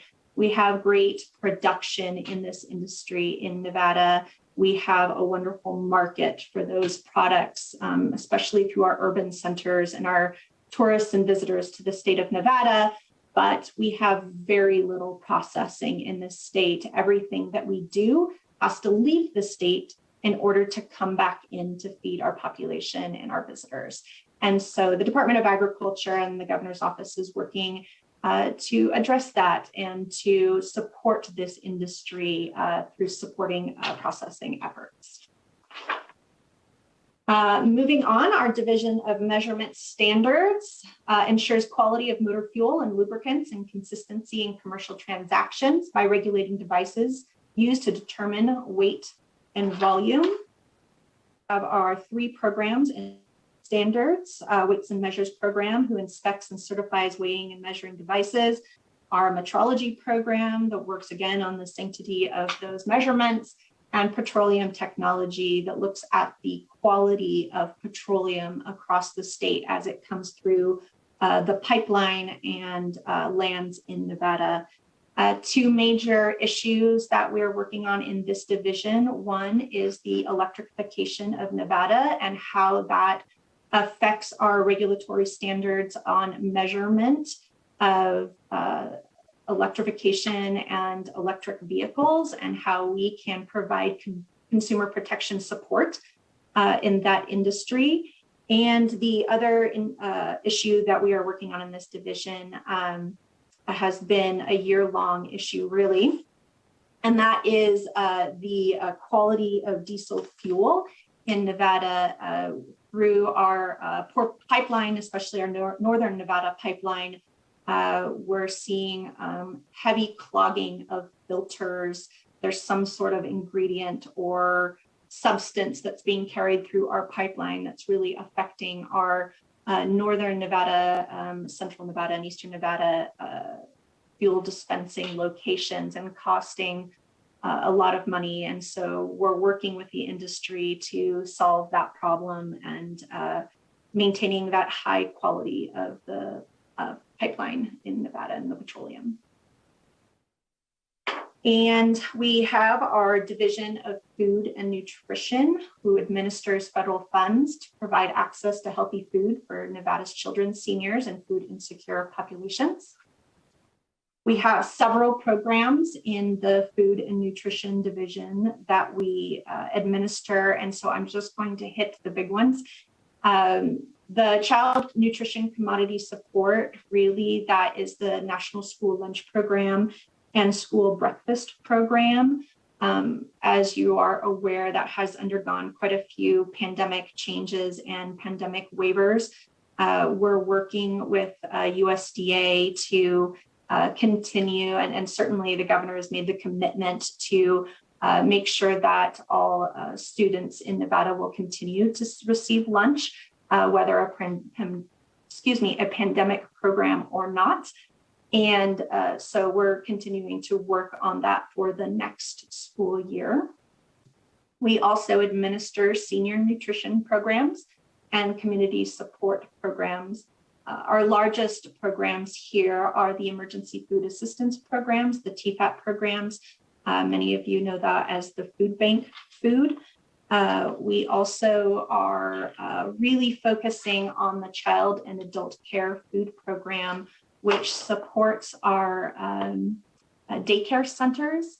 And certainly as the need for quality child care increases in the state so that we can get parents back to work, assisting our fellow Department of Health and Human Services to provide support on the food realm so that these daycare centers can operate in the best way they can with the healthiest food they can is a focus of ours. Some of the issues that we're encountering through this division, of course, is supply chain continues to be an issue for food. It seems like there's fits and starts. We'll have no trucks coming in and then 10 trucks coming in. There's still substitutions on products because of issues with sourcing or issues at processing where, again, there's labor shortages are really impacting this. So we're seeing still a lot of supply chain impacts. We were seeing supply chain impacts with our schools. The USDA, well, let me back up. We're seeing supply chain impacts with our schools. Some of our school contracts, because of supply chain issues, were increased by 30%. Their costs were 30% over. We were paying those, and USDA has since provided us with funding to make the difference on that. Really, our focus was to not have any gaps in food. So we were willing to pay it, and luckily USDA has come through and made sure that we're not seeing shortages. We're not seeing the diversity of foods that we would like, but we aren't seeing shortages, which is a good thing. The other area is we're continuing to see the increased number of food insecure individuals and families holding steady. We saw a huge increase during certainly the initial stages of the pandemic. It has gone down a little bit, but we are still seeing an elevated number of food insecure individuals and families in the state. So moving on to our final division, Division of Administrative Services. Of course, this is the support team to our division, really the core of our department, the core of our department. But we also have a few programs within this division that I'd like to highlight. Two of them, one is our Global Trade Program. Our Global Trade Program assists farmers, ranchers, agribusinesses, and food manufacturers to enter and grow into domestic and international markets by providing educational seminars, federal partnerships, trade missions, leads, and market assessments. And also, part of our communications team is looking at various ways to support small businesses. So two of the issues and sort of success stories, well, three success stories I'd kind of like to highlight. One is we were able to start our Women's Farm to Food Accelerator program that enrolled 15 Nevada women in the program to assist them in getting their food businesses up and going. We were also able to, just this last Friday, launch our Craft Beverage Passport program, which is a passport. Get your passport at your local brewery, distillery, or winery today. And it's a way that you can stamp and support small businesses throughout Nevada in this craft beverage space. As well as in 2022, we've already had one trade mission under our belts, and we will have 7 more throughout the year to support our agriculture industry, food and beverage manufacturing industry. Just in February, our trade manager went to Dubai. We'll also be going to Singapore, Paris, Vietnam, to support not only food and beverages, but also animal feed as well. So, legislative updates.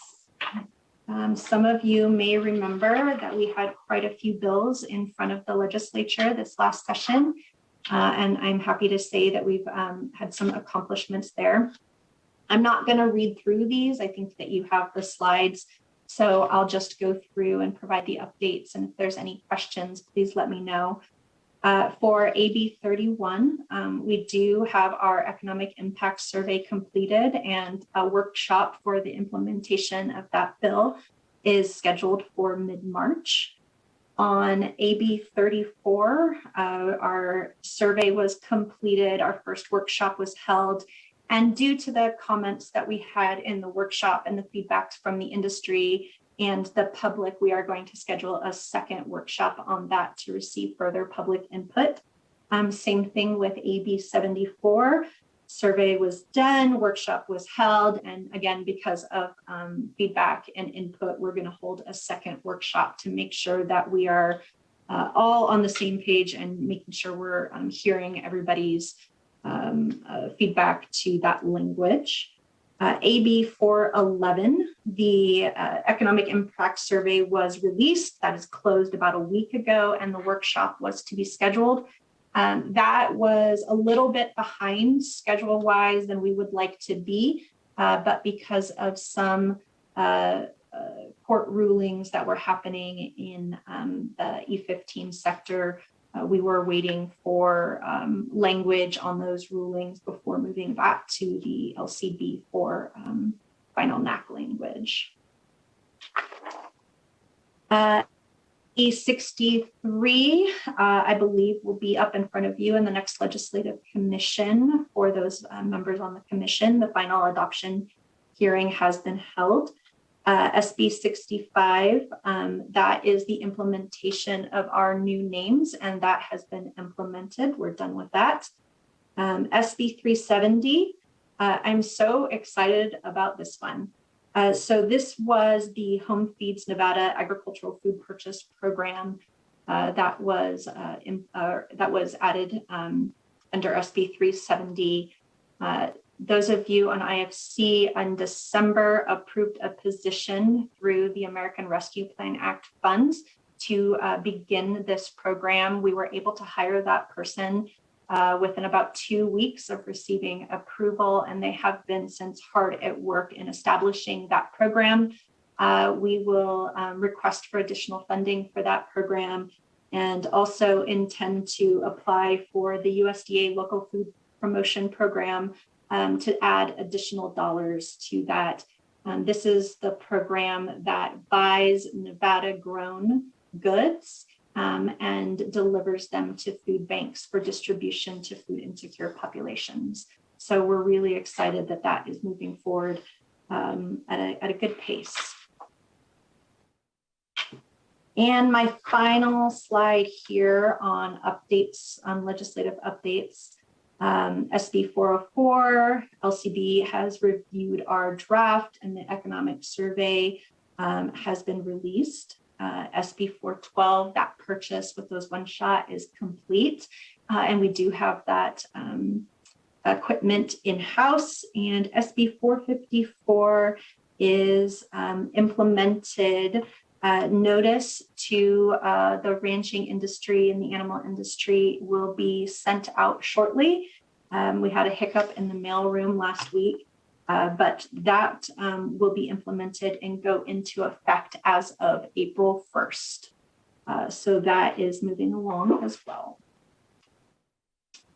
And Chairman, just my last 2 slides, I wanted to just preview a little bit of some brainstorming on what the Department of Agriculture is working with the governor's office on as far as ideas and, just again, brainstorms for American Rescue Plan Act funds.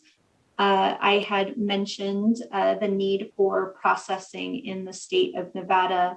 So we're requesting and looking at to implement a state meat inspection program. which would also include positions to not only support the industry on developing HACCP plans and food safety plans, but also assisting industry in requesting funds that USDA has made available.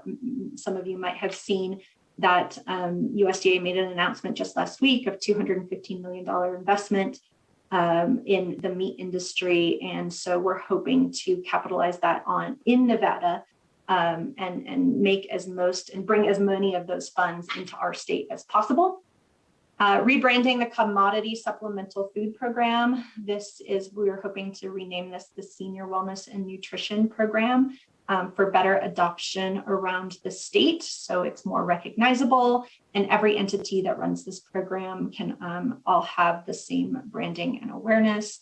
We're looking to modernize our website. We have so many different areas of business and so many interactions with the public and nobody can find anything, it seems like. So looking to do a better job with our communications through website. And then of course, tackling food insecurity in our state with the American Rescue Plan Fund. Certainly there's an ability to really look at how we can build better infrastructure for future growth of food insecurity and better use federal funds in the future. I really kind of align this with, if you have a good base to your pyramid, then you can really grow a strong pyramid. And this is really investing in food infrastructure so that way, if we are having supply issues, and there's an entity that gets 10 trucks at a time, they're not worried about where they're going to put it all. And certainly looking at transportation, we have new ways of delivering food now, and really supporting all of these food insecurity agencies that are doing the good work on the ground. And then, of course, as we get further down into the infrastructure bill, a lot of that funding is going to address natural resources. We've already started to have some meetings about the potential of that funding with our colleagues at USDA, U.S. Forest Service.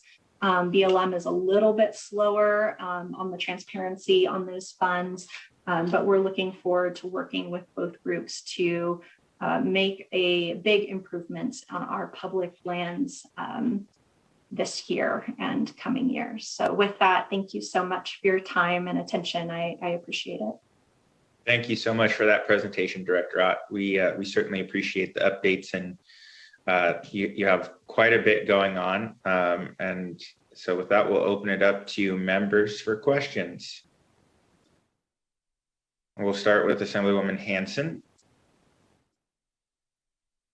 Thank you, Chair, and thank you, Ms. Ott, for being here.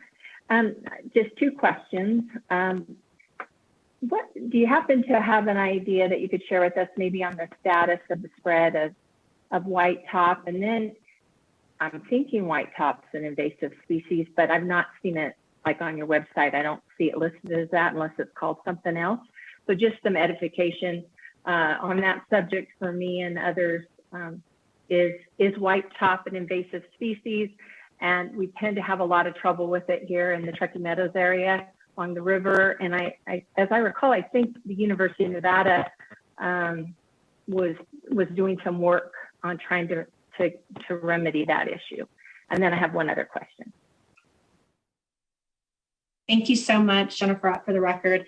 So I should have started off with apologizing that I am here by myself. And so the more technical questions I may not be able to get to, and this specifics on white top is one of them. I'm happy to get back to you and send an email to everyone on the committee. Yes, it is an issue. Our team does have a program for invasive species, early detection, rapid response species, and looking at targeting those species that, for lack of a better word, in one area, and how to treat in that area and keep it contained. And certainly I'll look to see if that is one of them. Thank you. I don't mean to put you on the spot. I know you already cover so much information, so but you did a great job. So thank you for that. And then you referenced when you were talking about livestock that we don't do any processing.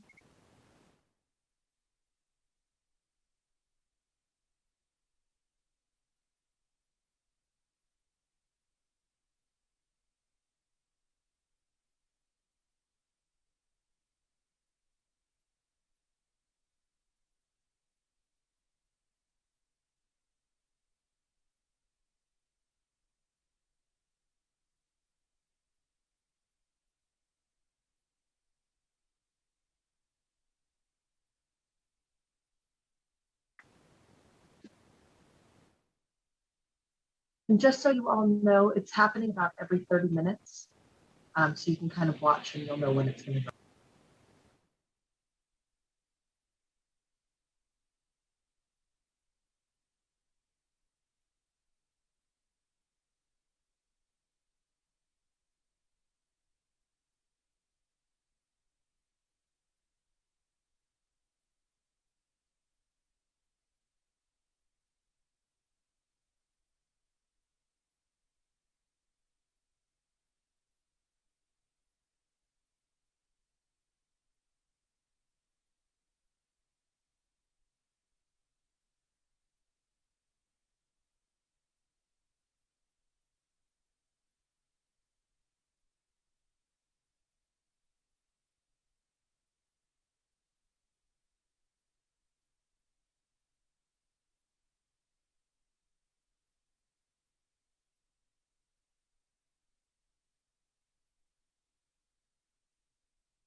Okay, we are back on live on broadcast. You may continue. All right, Assemblywoman Hanson, this is Jennifer Ott for the record. I just want to clarify as part of your question, we do have some processing in Nevada. So I want to give credit where credit is due.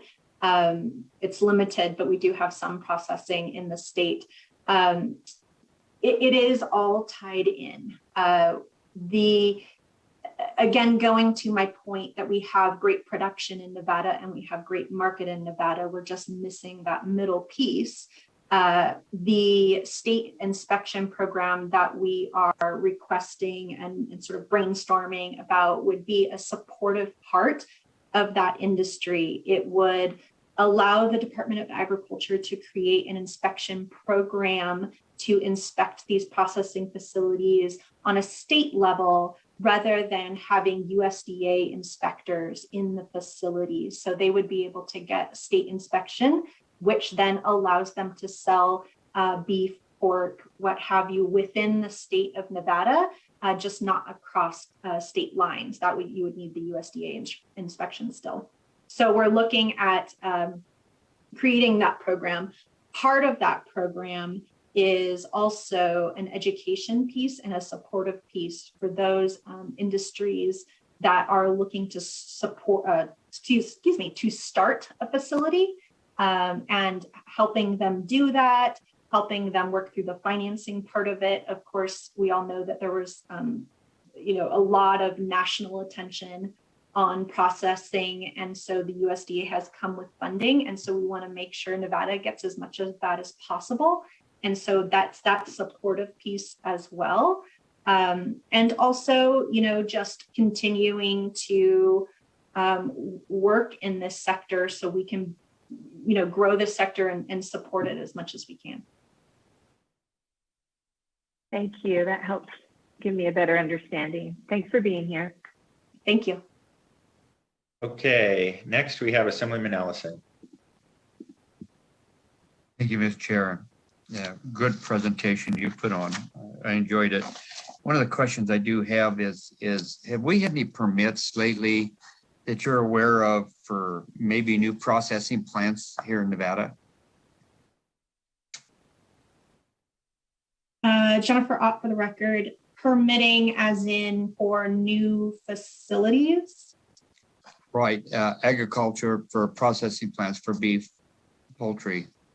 So again, Jennifer Ott for the record, yes, but not through a state process. So that is county or city level designation. Certainly in the news, we've heard about some facilities that have come in and have not been successful on the county or city level. And that's another sort of, again, brainstorm of this program is being able to have that education piece to educate local jurisdictions on what processing is in modern times and what it isn't, and working with those entities so that we can, have a little bit more success in that area. I hope that answers your question, Assemblyman. Yes, it does. And the reason I asked this question is I had a call here just in the last couple of weeks of somebody asking questions, and I give them your number. Said if there's a state license I wasn't aware of. I knew that they did have some in Elko years ago, but I didn't know if they did talk to you or not. So thank you. And I appreciate the diplomatic response.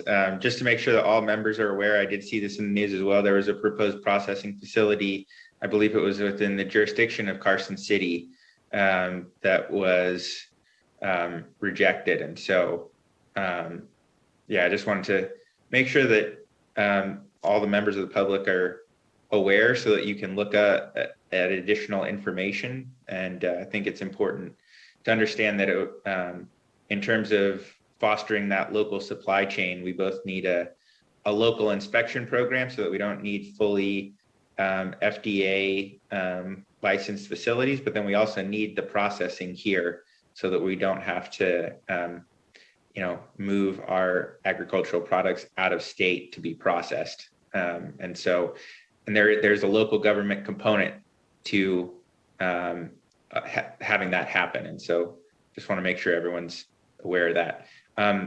Assemblywoman Carlton, go ahead. Thank you very much, Mr. Chairman. And thank you, Director Ott, for all the work that you've done. And you know that one of the things close to my heart is the food insecurity conversations that we've had over the last couple of years. And I want to thank you very much for looking at some of the barriers that the two large food banks in the state, and by just association, a number of the smaller food pantries, the challenges that we've had, and being able to look at the transportation and the storage. I really appreciate that. The one thing we're having a hard time, relaying to folks is it's great to have the truck to move it, but I need the truck driver. It's wonderful to have the forklift, but I need the forklift driver too. The folks who put their hearts into this work over the last 2 years, we were considered essential workers and, showed up every day in the food banks and the food pantries, not knowing what they were facing, but knowing that people needed to be fed. So I appreciate all the work that they've all done to keep Nevadans fed. And hopefully we can work towards a time where we can have conversations about that personnel that makes everything work. So I appreciate what you're doing moving forward. I have learned a lot in the last year about you can't store a bunch of fruits and vegetables in a room without them, with the gases they put off, and you need special air handlers, and learned a lot about that. It's not like just putting it in your fridge at home. So I appreciate all the work that you've done, and we know that there's still a need out there. Just want to thank you very much for, taking all those comments and suggestions and working on them so that we could move forward. Thanks. Chairman Watts, may I respond? Yes, of course. Go ahead. Jennifer Ott for the record, and Assemblywoman Carlton, I really appreciate your comments. We say over and over again at the department, we know who is doing the work on the ground. We know who's doing the real work. We try as hard as we can to move money as quick as we can and to, support all of those entities. And so I echo it, we really appreciate everything that everyone does in the food insecurity sector. So thank you for those comments. Great. Senator Goicoechea, please go ahead. Thank you, Mr. Chair. Director Ott, I just got a couple questions. First, I'm going to touch on the hemp. That is discouraging to see that those numbers have declined so bad, especially the outdoor grow. I just want to remind the committee we are still waiting for the regs from Health and Human Services that would allow for the incorporation of CBG oil into food products in the state, where we can use Nevada produced hemp, which is, it's not your problem, but we're working on that yet. We had the legislation last session that brought it forward. We're still waiting for the regs, but yeah, I am concerned that, you can buy those products from everywhere else in the world on stores and Nevada shelves, but we can't use Nevada produced hemp. That's a problem. And the other thing I want to just touch on with just a little bit more, Ms. Ott, is now presently under Nevada law, you can have state meat inspectors, but that's only for intrastate meat. We have to use USDA to do interstate. Is that correct? Jennifer Ott for the record. Yes, to go between states, interstate, you have to have a USDA inspection. For intrastate, you would have to have state inspectors. We currently do not have state inspectors that are trained or signed off by USDA, which is required to have a state inspection program to do that work. We have done at times worked with USDA on some custom exempt, but that's not going to get us very far in solving our problems. So that's why we're looking at that intra-state state inspection program. There is, I believe, continues to be a bill floating around Congress that is the PRIME Act or versions of that if passed, a state inspection entity could act basically similarly as a USDA entity, so that if you were certified by the state of Nevada, you could sell your meat products to other states. But that's not the case at that time, but that's pending, and we're watching that closely, and it would be another positive to having this kind of program within the state. I hope that answers your question. Yes. Yes, thank you, Ms. Ott, and I really appreciate that. And I just, for the committee, we need to be aware of that. The bottom line is the best scenario for us is to change the federal law that would allow Nevada state inspectors to function as USDA inspectors and not handcuff ourselves. We're going to bring processing into the state, which is going to require feed yards. You've got to have finished lots. You incorporate it all, and then you would limit yourself to only be able to sell in state. So I think as a committee, it's something we need to look forward. Chairman Watts, maybe a resolution or something out of this committee to support that would be great. Thank you. Thank you, Ms. Ott. Thank you, Senator Goicoechea. We'll add that to the running list of ideas to potentially consider, and would welcome both any additional information from the department on some of the federal policy changes that they are pursuing, as well as from the senator, any other members, and the industry and members of the public on federal policy changes that could help support our agricultural industry. And we can consider those potentially at the end of our interim, whether it's resolutions, letters of support, statements of support, things like that. So any other, and I do have one update. I was doing a little bit of searching during some of the previous questions and comments, and white top actually is listed as a noxious weed. It is listed as hoary cress, which is another name that it goes by. But I looked at the species name, and it is in there. So just want provide some additional clarity on that. Yeah. Members, additional questions for the director?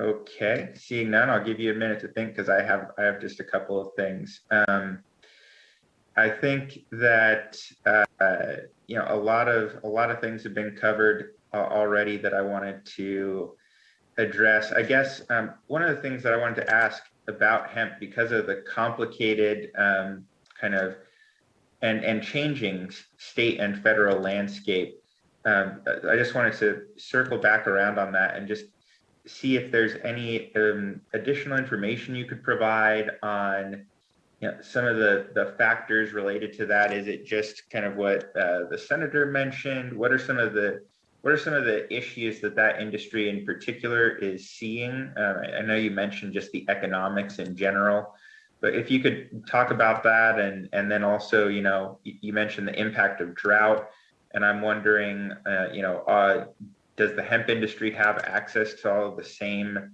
types of assistance that other you know, plant production has access to? Thank you for your question, Chairman. Jennifer Ott for the record. I will try my best to expound a little on what I've already covered. As far as the regulatory landscape, which was really what we have been struggling with on the last, well, frankly, since hemp was made legal in the state and then again through the Farm Bill, you know, that has pretty much come to a conclusion. The Department of Agriculture in the state of Nevada does now have an approved state plan through USDA so that we're able to operate. It was cutting it close there, but we got it done. And so our regulatory landscape is now complete and not nearly as much of a struggle. You know, it has been a struggle for industry. We were with an industry that was moving as fast as it was, and the regulations not able to keep up, both not only on the federal side, but on the state side as well. It was difficult for our industry. I mean, we were, you know, we were testing the flower. No, we're testing equal parts flower stock. No, we're testing, but what about the plant if you're doing fiber? You know, and there was a lot of those questions that we had to work through. And frankly, there wasn't a lot of answers. There hasn't been a lot of research. And so as time has gone on, we've been able to work out a lot of those details. So from a standpoint, you know, we're more solid than we've ever been. From an industry success standpoint, you know, just like anything else, when the Farm Bill was signed and hemp, you know, became, you know, legal, certainly there was a big boom on what was going to be or thought to be the demand. And the regulatory side, not just the state of Nevada, but across the nation, really hampered that initially. There were instances of crops being confiscated, set on fire. I mean, it was a very high risk proposition and has since gone down to the senator's point. You know, CBD is being sourced from all over the world into the United States. And there's not, or hasn't been a great way to track that. And so that has become an additional problem and an additional point of competition for industry in our state. So the competition part of it, the boom and decline, and then certainly drought. Like I had mentioned, you know, some of the hemp farmers were new farmers. So there's going to be a level of failure there. Some were transitioning crops and didn't find it to be nearly as water savings as was initially advertised, I guess is the right terminology for it. And so, and certainly being in a drought hasn't helped. Newer or beginning farmers, smaller or medium-sized farmers don't have the allocation of water rights as some of the long-term farmers or larger farmers. And so When the water ran out, it ran out, and there was nothing that they could do. And so, and outdoor, just the price of hemp, it's nothing near the cannabis cousin of marijuana. You almost have to do it as an outdoor grow. And indoor grow, it's very difficult to make up that price margin. And so there's a lot of different factors there, but I always attribute it basically to sort of the CBD, the demand going down, the competition from international markets, certainly, and then drought definitely has a factor to play. Thank you very much for that. And that kind of leads to another question that I had is on drought. And so could you just elaborate a little bit more both on what you're seeing and your perspective is from the agency, as well as what you're hearing from from producers about essentially the support or assistance that's needed in addressing the impacts of drought, whether it's programs, policies, or resources. What are some of the things that you're that you see as needed to help our agriculture manage drought? Certainly, Jennifer Ott for the record. So I'm going to be careful because I don't want to step on DCNR's toes here, but I can tell you that people are going out of business, and they're going out of business because they don't have water. And that is what I would like to cease, is that there be some sort of assistance for those businesses just to get them over the hump to the next year, so that they're not losing everything because they couldn't afford to plant. So, Nevada knows drought. We've been in drought for many, many, many years.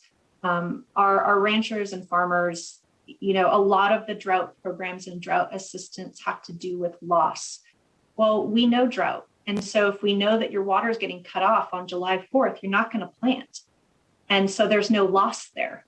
And so, that some of the federal programs don't apply. And so we'd like to see, some sort of assistance or work done in the area so that we're not losing these family farms and ranches due to a lack of water. Thank you very much. I appreciate that. I believe I was on another educational webinar recently that just discussed some of the changing dynamics that we're seeing and some of the, particularly drought in, some of those assistance programs are envisioned as kind of an emergency response, but what we've seen is essentially a permanent state of drought or something close to it. And so some of those frameworks are not aging well and kind of need to be rethought. So I do appreciate that, I guess. And yes, I understand that there's a water rights perspective. We're gonna talk about water issues in more depth in our next meeting. One other thing I did want to talk about, and I know this has a crossover with another state agency, is you had mentioned a little bit before trying to manage invasive species and the impact on wildfire, and I know that has some overlap. And then I know that that the department also manages the horses on the Virginia range, and I know that has some other crossover with other wildlife issues that perhaps NDOW is involved on. I know that there's been some recent discussion about crossings and other things, so I was just wondering if you could just speak a little bit to those issues and to any kind of the conversation and collaboration with other relevant agencies to try and address them.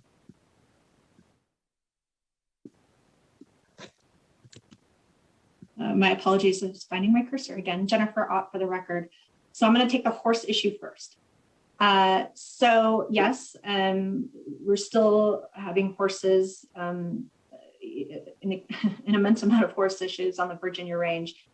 We do have 2 cooperative agreements with horse advocacy groups, one for darting of birth control and one for basically answering the phone calls that we can't answer, which is there's a horse in the roadway, there's horses on my land, somebody hit a horse with their car, and those kinds of responses. They are still, according to, yes, they're probably older than I would like them to be, but we still have more horses than that range is projected to be able to carry, which is affecting that range. As far as the horse crossings, that has become a topic of conversation really because of language within the infrastructure bill. There is money within there for wildlife crossings. Our horses on the Virginia range are not rated as wildlife. And so I'm guessing that those don't apply. I haven't had anybody come to me asking to do wildlife crossings in that area. There is wildlife on that range, which would then be supported, but then we're also really kind of encouraging the movement of horses as well. Frankly, to be honest with you, it's a lose-lose issue on that until we can, do more work on birth control and that kind of thing. Fencing, a lot of fencing. Currently, we have a funding request in for to the federal government for fencing, especially in the urban wildland interface areas. Great. Thank you. I appreciate that. That's a very interesting point that you raised, and it looks like we have a follow-up from Senator Goycochea. Go ahead, sir. Thank you, Mr. Chair, and I won't touch the horses. I'll leave that alone. But anyway, I'm really concerned about the drought issues, and clearly the 50 corridor here in Eastern Nevada, it's bleak. Tomorrow we are at, the 1st of March. There's nothing that a foot of rain wouldn't cure, but I don't know if it's going to come. But, just for the committee, this drought it's for real. Here in Eastern Nevada, especially when it's on there as that dark red, it is there. We've got dust coming right out of the brush and have had for the last 60 days. Anytime there's a breeze, there's dust. You can't have the ground soil conditions that dry and expect any kind of a season. So thank you. Chairman Watts, may I also add? Yes, go ahead. Jennifer Ott for the record. I think one of the items I should have brought up earlier, but I just wanted to highlight, a member of industry told me when I was referencing that, Nevada is used to drought. One of the big problems with that is that, when we had such a severe drought as we did this last year, where areas like Washington and Oregon and areas of Idaho who hadn't experienced drought in a really long time were experiencing drought, the competition for resources to make, to continue agriculture was intense. Normally, we would have ways to use range in other states to transfer water, to buy feed at the end of the season. But all of those, because of the intense drought, was being snapped up. And so it's not just us, it's regional as well. So I just wanted to highlight that. Thank you. Thank you. I appreciate both of those comments.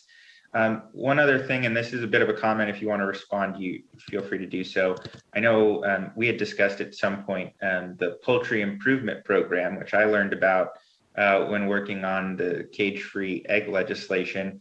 This was something that was brought up by somebody in the agricultural industry here. And so, I understand it's essentially a voluntary program to help, ensure the quality and safety of poultry and poultry products. And I think Nevada is one of the few states that doesn't have or isn't really participating in it. It's essentially a resource issue. So just kind of reiterating, as you were looking at kind of like the state inspection programs and some of these other things, kind of the importance of that all of us as members think about resourcing some of these things. And also, I know I believe at different points in time, there have been federal resources available to states participating in that program. So this just kind of gets back to a recurring theme that we've had in this and other committees about trying to find ways that we can make these kind of initial state investments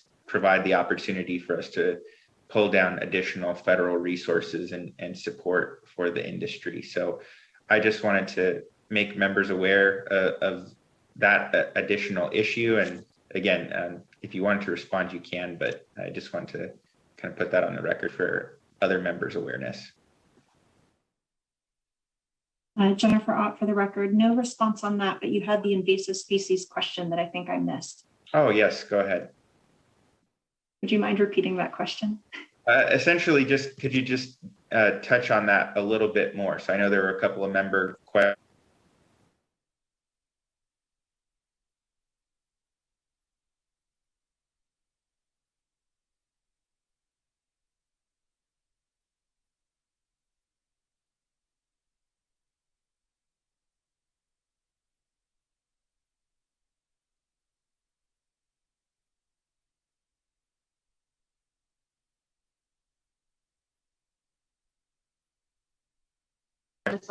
That's good timing. Thank you.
You are in the meeting now.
All right, we are again live to broadcast. Please continue.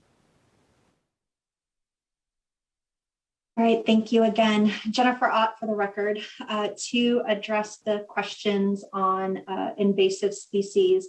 So there's really two areas where the Department of Agriculture works on public lands or just land issues in general. The first is invasive species, the identification and then treatment of those invasive species. Department of Wildlife also does, frankly, they do much more of this work than we do from a range, habit, and habitat perspective, but we work together on those identifications and certainly those treatments. And the second area is on native seed. We work with nonprofit groups, local governments, and as well as federal governments to collect native seed and are working on a program to enlist Nevada farmers to grow out native seed so that we have a native seed bank so that in the event of a wildfire that we're able to reseed the land with seed that has been collected and grown here in the state of Nevada rather than in Eastern Washington or Montana, where a lot of that work goes to. So in the last year and a half, 2 years, Department of Agriculture, as well as other state entities, Fish and Wildlife Service, BLM, U.S. Forest Service, USDA, NRCS, are all a part of a shared stewardship group. We meet quarterly and have members of our agencies that meet monthly to work on these natural resource issues, targeting issues, targeting areas where then we can come together and work together to address those problems or kind of a prioritized list of what we've identified. We've had a lot of success over the last year, and it's more collaboration that's happened than ever before, and it's really exciting to be part of that group. So I expect great things for the future. I'm excited for this infrastructure bill and what that might be able to do to fund that collaborative effort and tackling those invasive species, which we all know not only affect our industries, but affect wildlife and affect the wildfire impact potential. Thank you for that. I appreciate it. Members, last call. Any other questions for the director? All right. Seeing none, thank you again so much for your presentation. Again, we appreciate the updates and information, and thank you for your time. With that, we will move on to the next item on our agenda, which is a presentation from our Division of State Parks and our Division of, or the Office of Outdoor Recreation in the Department of Conservation and Natural Resources on issues related to outdoor recreation in Nevada. I believe we have Administrator Mergell and Mr. Robertson with us. Please go ahead whenever you're ready. You can introduce yourself for the record and begin. Good afternoon, Chair Watts and members of the Joint Interim Standing Committee on Natural Resources. For the record, my name is Colin Robertson, and I'm the administrator of the Nevada Division of Outdoor Recreation in the Department of Conservation and Natural Resources.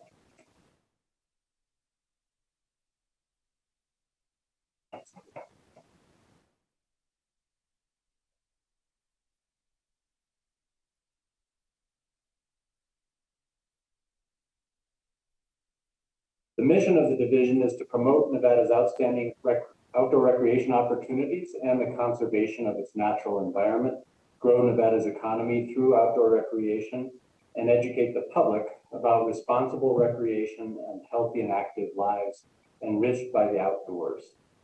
I'm here today to present some information about the threats to and impacts of climate change on outdoor recreation in Nevada and the implications for both the state's natural resources and its economic diversity. That story begins with a headline: Nevada is an outdoor state. Nevada is second only to Alaska in terms of public lands, essential assets supporting the state's thriving outdoor economy. As a state, we enjoy 4 national park units, including the 5th most visited national park unit in the country, Lake Mead National Recreation Area, which was also the first national recreation area ever designated, established in 1936. In 2021, nearly 8 million people visited the LNNRA. Among the jewels of our public lands, Nevadans and visitors to our state enjoy the natural, cultural, and economic benefits of outdoor recreation in 72 designated wilderness areas across our state. And as I like to tout to anyone who will listen, Nevada has more mountains than any state in the country, with more than 314 named ranges, more than 4,000 miles of trails, and 4,185 campsites, among many other outdoor assets. And we enjoy the key quality of life indicators of our 27 beloved state parks, which you'll hear more about from my colleague Bob Mergel in just a few minutes. Importantly, among respondents to Nevada's 2021 statewide comprehensive outdoor recreation plan public survey, 91% of respondents report participating in outdoor recreation activities at least once a week in the last year. I lay all this groundwork to emphasize what is at stake from a natural and cultural resources and economic perspective in the face of climate change. In spite and perhaps because of the unprecedented impacts of the COVID-19 pandemic, outdoor recreation contributed $4 billion to the state's economy in 2020, representing 2.3% of the state's overall gross domestic product, or GDP. That's extremely important in terms of efforts to sustainably diversify the state's economy. Outdoor recreation in Nevada also supported 49,501 jobs in 2020. The many well-documented, beneficial, and repeatable impacts of outdoor recreation for the economy and for Nevadans' physical and mental health are only possible because of the presence of healthy public lands, clean air and water, seasonal snowpack, and stable seasonal temperatures. As has been heavily documented, our state and region are experiencing some of the driest conditions in a millennia, and certainly since records started being kept in the late 19th century. Drier conditions and warming temperatures are leading to lower snowpacks that directly affect both water and snow-based outdoor recreational activities, shortening seasons and contributing to new environmental hazards such as algal blooms. The threat of climate change has enormous economic implications for the outdoor recreation economy in Nevada alone. Those nearly 8 million visitors to Lake Mead National Recreation Area I mentioned a moment ago, they contribute $336 million annually and support 3,990 jobs in gateway communities like Boulder City. Outdoor recreation drives more than 15 million visitors to Lake Tahoe annually, and warming temperatures have a direct and concerning effect on that visitation. According to data from the Tahoe Regional Planning Agency, traffic doubles to the Lake Tahoe Basin on a 100-degree day as compared to a 65-degree day in Sacramento. Perhaps more stark is that every 10-degree increase in temperatures equals 800 more car trips into the Lake Tahoe Basin. Warmer temperatures also mean shallower snowpacks, shorter seasons for snow sports, including Nevada's and California's robust ski and snowboard industry. Wildfire impacts are no longer seasonal. We now face year-round threats. The air quality index in northern Nevada in summer 2021 ranged from unhealthy to hazardous for weeks due to large-scale wildfires across the West. Such climate change-driven impacts are multivalent. Not only are wildfires larger, more complex, and more expensive to fight, they are also far more poisonous. Forest fires of yesteryear burned trees. In today's complex urban wildland interface, where cities are planning and designing communities to the threshold of wildfire, smoke is far more toxic, creating significant direct consequences to the outdoor recreation economy of Nevada, but also enormous and as yet unmeasured impacts on the health of Nevadans. This is problematic for a state that is already considered among the worst in the country for chronic respiratory diseases. It is for these many but briefly mentioned reasons that I have set out the following relevant priorities of the Division of Outdoor Recreation. With support from federal ARPA funds and private sector donations, we'll be conducting a full-scale economic impact study of outdoor recreation in Nevada over the next year or so. As I hope this presentation has made clear, the impact of outdoor recreation on Nevada's overall economy is significant. Climate change creates far more complexity in this matrix. That is why in the divisions of state parks and outdoor recreation, both in the Department of Conservation and Natural Resources, with broad input from Nevadans, we've woven sustainable, responsible outdoor recreation into the updated 2022 to 2026 statewide comprehensive outdoor recreation plan, or SCORP, which will shortly be shared with the National Park Service for the purposes of guiding future investment of land and water conservation fund dollars in outdoor recreation in Nevada. Similarly, a first of its kind in the country, Outdoor Recreation Shared Stewardship Agreement is about to be signed by all the federal and state land management agencies operating in Nevada, plus the Departments of Transportation and Tourism and Cultural Affairs. This innovative and future-minded agreement will help ensure that climate is a central consideration of outdoor recreation and its economic benefit to Nevada. As the state's infrastructure bank and the investment of other one-time federal resources, such as the Infrastructure Investment and Jobs Act and funds from the American Rescue Plan Act, are debated and deliberated, particularly in the context of Nevada's precarious position with regard to climate change, it will be increasingly important to see outdoor recreation infrastructure in the form of public lands, parks, trails, and open space as a key to the long-term sustainability of the significant contributions of outdoor recreation to Nevada's overall economy.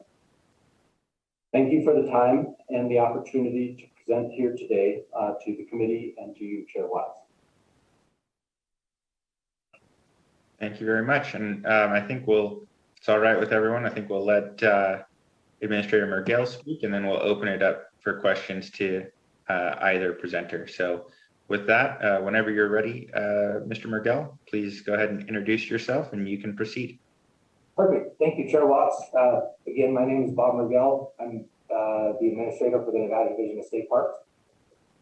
As you can see on the screen there, the mission of Nevada Division of State Parks is to develop and manage Nevada's system of parks and recreation areas, contribute to a vibrant economy, and protect areas of scenic, historic, and scientific importance. Basically, we get to take care of all the cool stuff and make sure that it sticks around for generations to come. So with this slide, I'm not going to dig in too deep on this. This is a general kind of overview of what we are and what we do.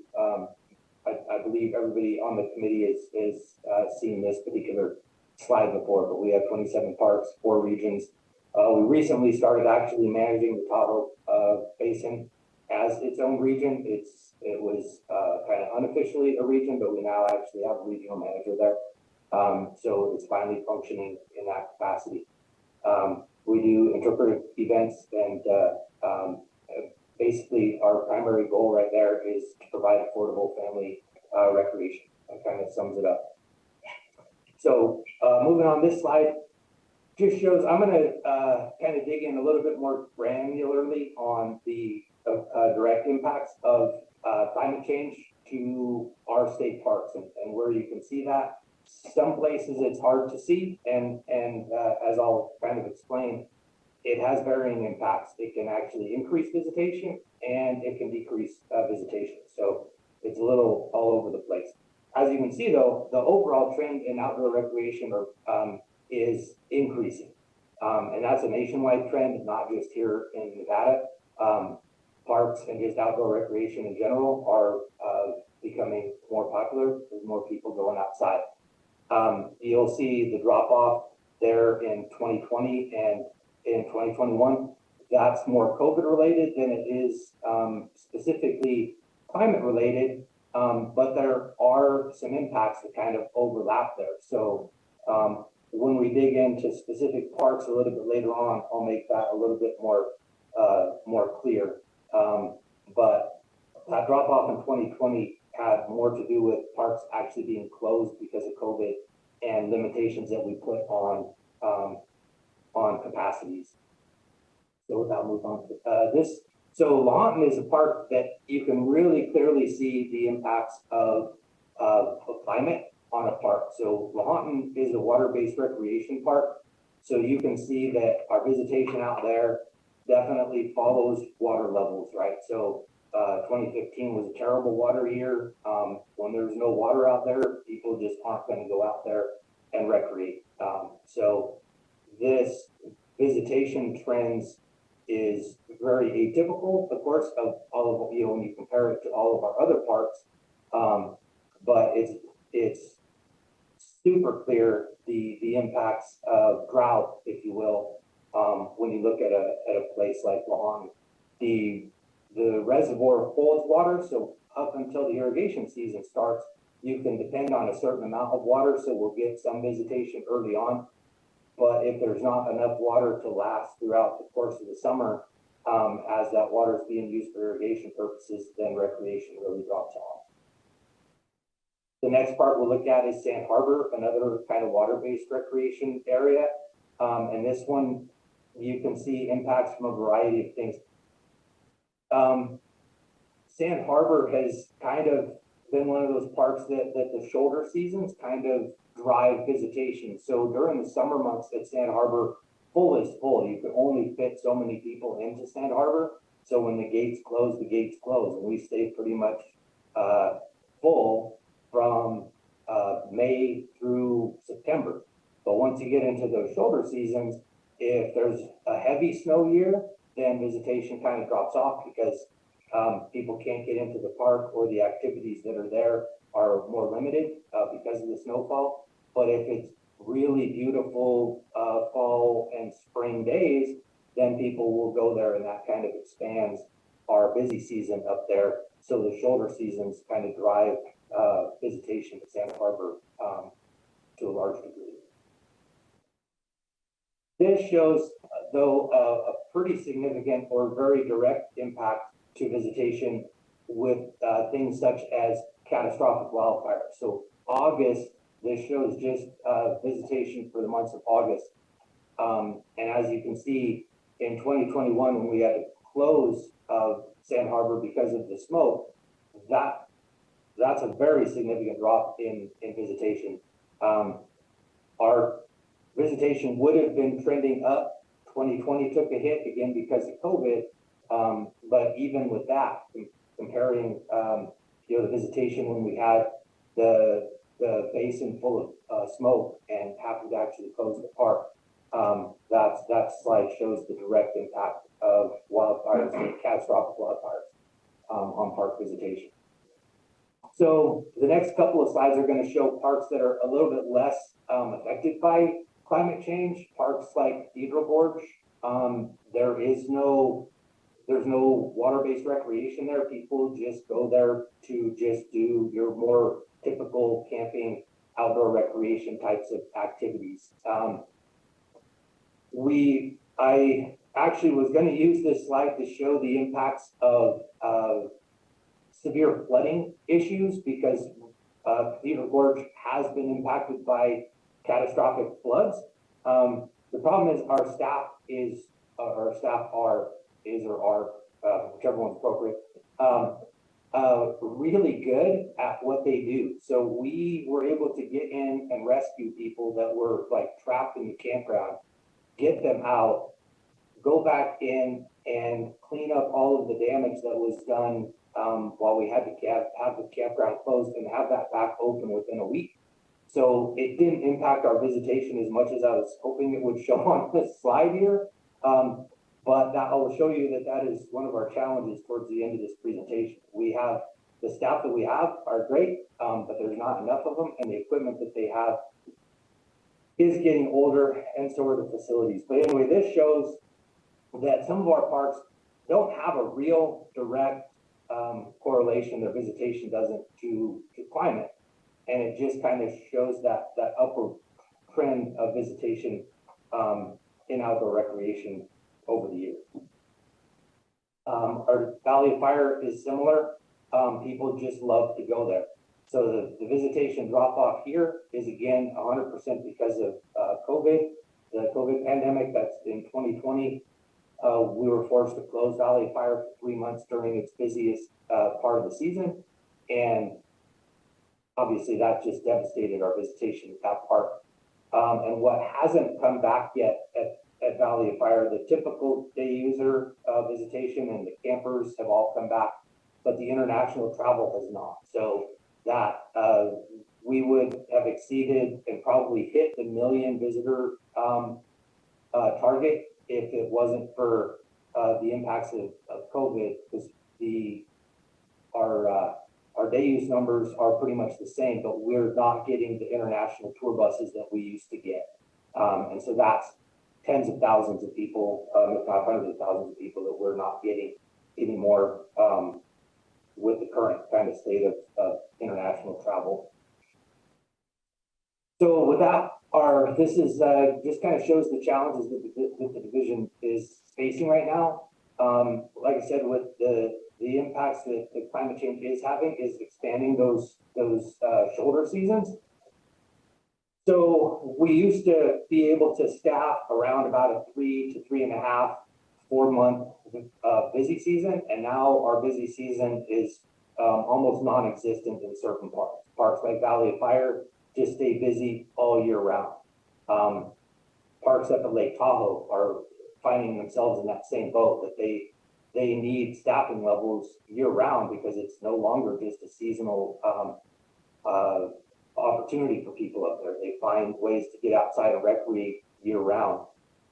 That's a challenge when you rely on seasonal employees. We have 132 permanent employees and 145 seasonal positions. So clearly the majority of the work that's being done on the ground is being done by seasonal workers. And when the seasons are over, you're not getting the help to fill those positions. It's getting harder and harder for us to fill those positions, even when we do have them, because when we're paying our seasonal employees, $12 to $13 an hour, and they can go to work at McDonald's for $16 an hour, we're having a hard time competing in that market anymore. And then of course the increased impacts from more severe storms, wildfire. Like I said, that our facilities are aging, our equipment's aging. We don't have enough staff to go in and make those very needed repairs. I guess I jumped into this topic already, but the increased maintenance needs in order to keep those facilities open to the public. And it's not just keeping them open to the public. We do a pretty good job of that, but this is outdoor recreation is our business, right? We depend on having the resources there for people to want to come utilize, but there's also a definite aesthetic component to that. And when your facilities are just old and worn out, that definitely is a detraction for people when they show up to recreate. And again, with resource protection, as I said, there's a big increase in visitors going out to our parks, and a lot of these people are first-time outdoor recreators, if you will, and they just don't know how to recreate responsibly.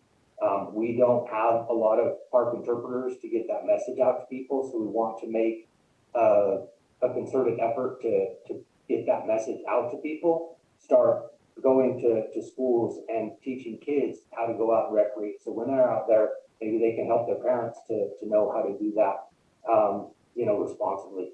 And the same with invasive species, as we brought up earlier on, as a lot of the invasive species are more drought tolerant than some of our, preferred vegetation that we like to have around.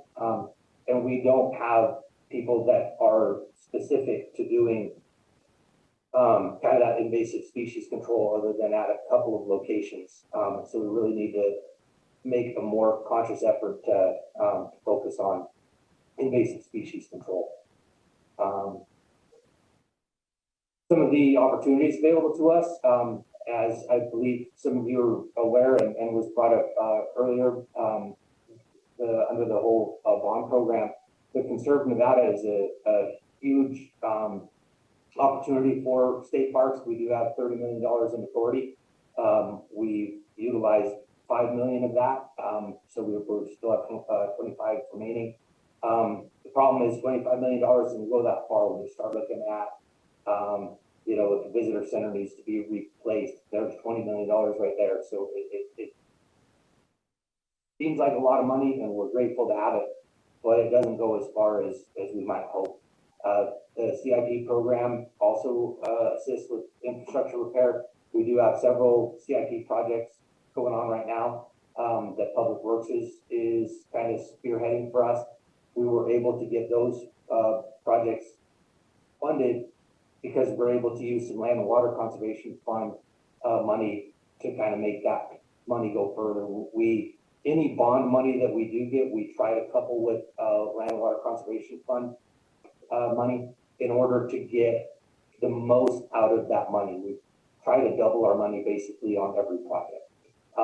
And then lastly, you can see on the list there some private sector funding. We've been super fortunate to have partners like Tahoe Fund. We recently were approached from a group that wants to potentially help us to either upgrade our current visitor center down at Valley of Fire or potentially build a new one. It looks like the price tag for a new one might be a little too steep for them to cover, but we figured it was worth asking while we were talking to them. And with that, oh, we got more stuff on there. All right, so I guess the bond funding is definitely an opportunity, but again, it only goes so far. It's intended for construction projects, but we have tens of millions of dollars worth of deferred maintenance projects that we have out there. And so we're going to need a significant amount of money to come in to help us get those facilities, as I said, not just back to functioning, but to where they're aesthetically attractive for visitors as they show up. And in areas like Visitor Center, Valley of Fire, it's not that it's in bad shape, but it's very old, and it was built for a park that used to get about 400,000 visitors a year and now gets close to 1 million. And virtually every visitor that goes to Valley of Fire goes through the visitor center at some point while they're there. The visitor center just isn't built for that type of visitation. I already touched on the staffing levels. Honestly, if we got a new position to mirror every position that we have in the state right now, we still would be shorthanded. We operate on a skeleton crew wouldn't even do it justice. And then, as I said, our visitation continues to grow.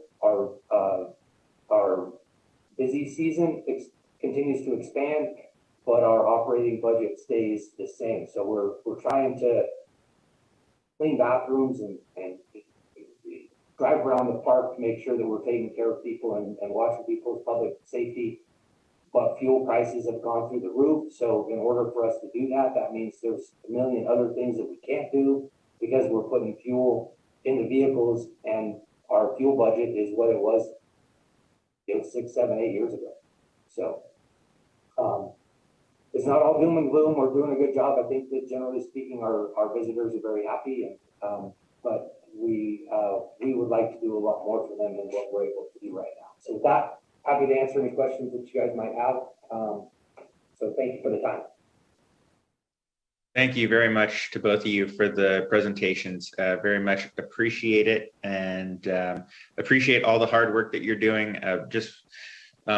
Do you want to take a moment to address some of the staffing concerns? And this is something I think on so many different committees and bodies that we sit on, we're hearing about these issues, and I do appreciate them being raised up as issues here. I think they're really issues in almost every level, particularly of state government. We've heard about it quite a bit when it comes to public safety. We're hearing about it in education, we're hearing about it in healthcare, and so appreciate that it's also an issue, and with our state parks, and particularly some of the difficulties in recruitment and retention in some of our rural communities, and thinking through ways to address that. So I'll open it up to questions from our members. Assemblywoman Hanson, go ahead. Then we'll have Assemblyman Ellison. Thank you. I have a question for Mr. Robertson. You made a statement, and I wrote it down, Nevada's precarious position in climate change. We are 0.71 of the entire greenhouse gas emissions for the whole country. And so I'm trying to understand, what is this precarious position that we're in outdoor recreation or Nevada as a whole? I listened to the presentation. I saw the things related to droughts and certainly how that affects water levels and fires closing some of our parks down. But can you elaborate a little bit more why it's so precarious? Thank you for the question, Assemblywoman Hanson. Colin Robertson for the record. I would say that the purpose really is looking at for example, the elevation of the surface level of Lake Mead has dropped by north of 150 feet in the last 10 years or so. And those kinds of drops in the water level from a recreational standpoint really threaten the growth and importance of the recreation economy in Nevada, given that large number of visitors who are going to Lake Mead on an annual basis.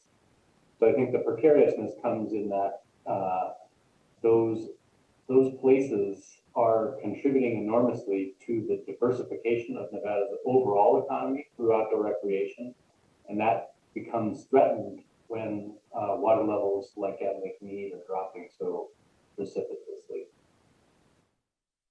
Thank you. And Chair, if I could just follow up a little bit. Yeah, and we discussed some of that in our last meeting, these levels of Lake Mead in particular, and the Colorado River, and just some of the other things that are going on in Southern Nevada. One of your slides, though, I guess I'm getting mixed messages, because certainly we want tourism and we want that outdoor recreation, and it requires people to drive cars, they drive boats, and then you had a slide about Lake Tahoe, and for every 10 degrees the temperature goes up. 100-degree days get 800 more car trips to Lake Tahoe versus, say, a 65-degree day in Sacramento. Almost as if to say hotter temperatures have people get in their cars more to go use our lakes. Of course, that's a carbon footprint. So I guess I'm not understanding, the concern is offset by another concern. They drive their cars to get to the lake, and we want tourism. And so I guess this is more of a statement. I just I'll wind this up. I know you've heard from me enough today, everybody. I am all for this conversation. I just want to put on the record that I think tying climate change discussions into every single agenda item here in such precarious and very strong language, as if to scare us all, is disingenuous. We can talk about correlation and causation, but we have not, even the greatest scientists disagree on causation.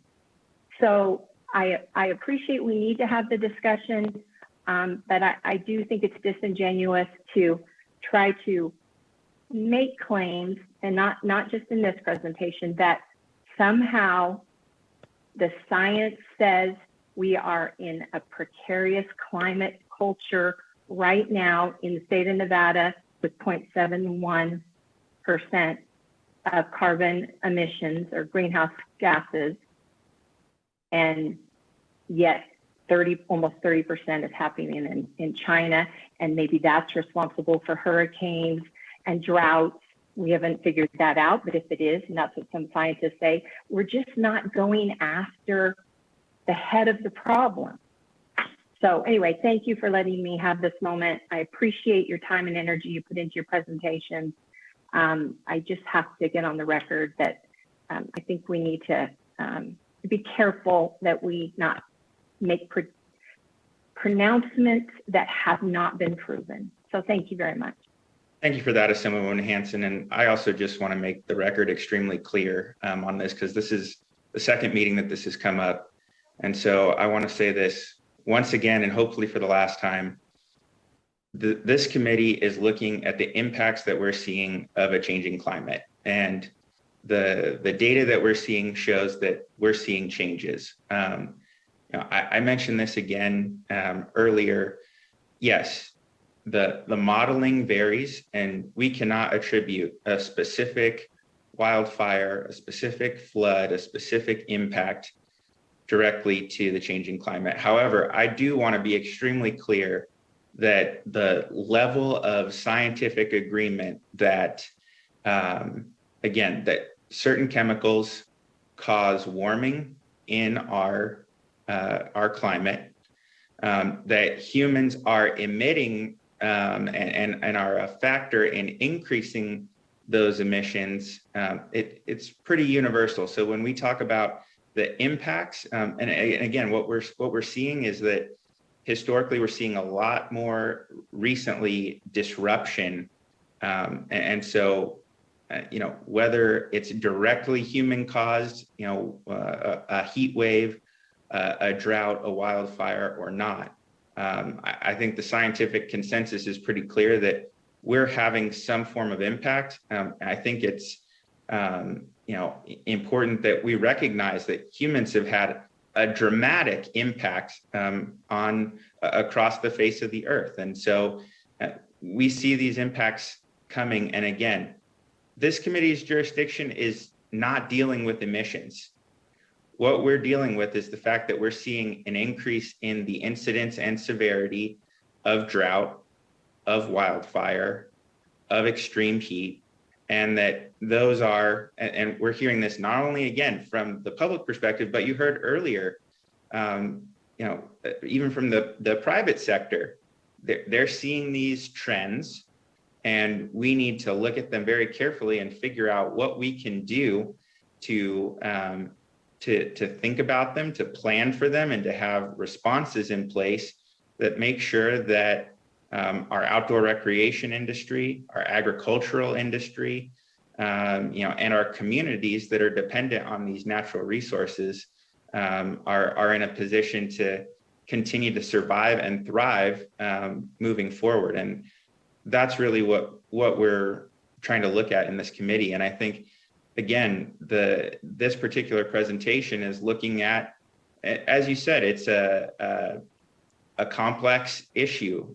These issues are complex in many ways. And so we are, in fact, seeing that hotter temperatures, again, they could drive people away from, say, a valley of fire that is reaching temperatures of 115 degrees or more. But they may be driving people up towards Lake Tahoe into the mountains where people can get away from the higher temperatures. So there are economic costs and benefits, but again, our state is really on the front lines of this, whether it's the impact of reduced snowpack on our winter sports, whether it's heat and either driving people to or away from different locations. And that's what we want to look at and think about how we incorporate planning and response and utilizing our resources to address some of those issues. And that, I think, is the precarious situation that we find ourselves in as a state that already is hot and dry and sensitive to any changes that we see one way or another. So members, are there additional questions for our presenters at this time? Yes, thank you for waiting, Mr. Ellison. Go ahead. Thank you. And I liked some of the pictures and stuff. They're absolutely gorgeous. But I got a couple questions, and either or both can answer this.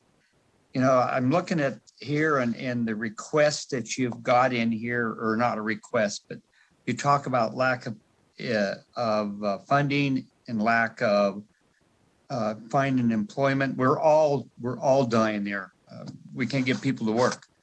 But one of the things I was going to ask, and there's nothing in any of these presentations for a long time, and I'm hoping we can get this, fines like littering, boating, cleaning up water mussels. You know, there's a lot of trash thrown out there, and I pick up a lot of garbage all the time, so I know that. So, but there's nothing in here about the fines. Like I know a lot of people that get out on the lake, they get fines for speeding and not doing the right things, about having the right certificates and this kind of stuff.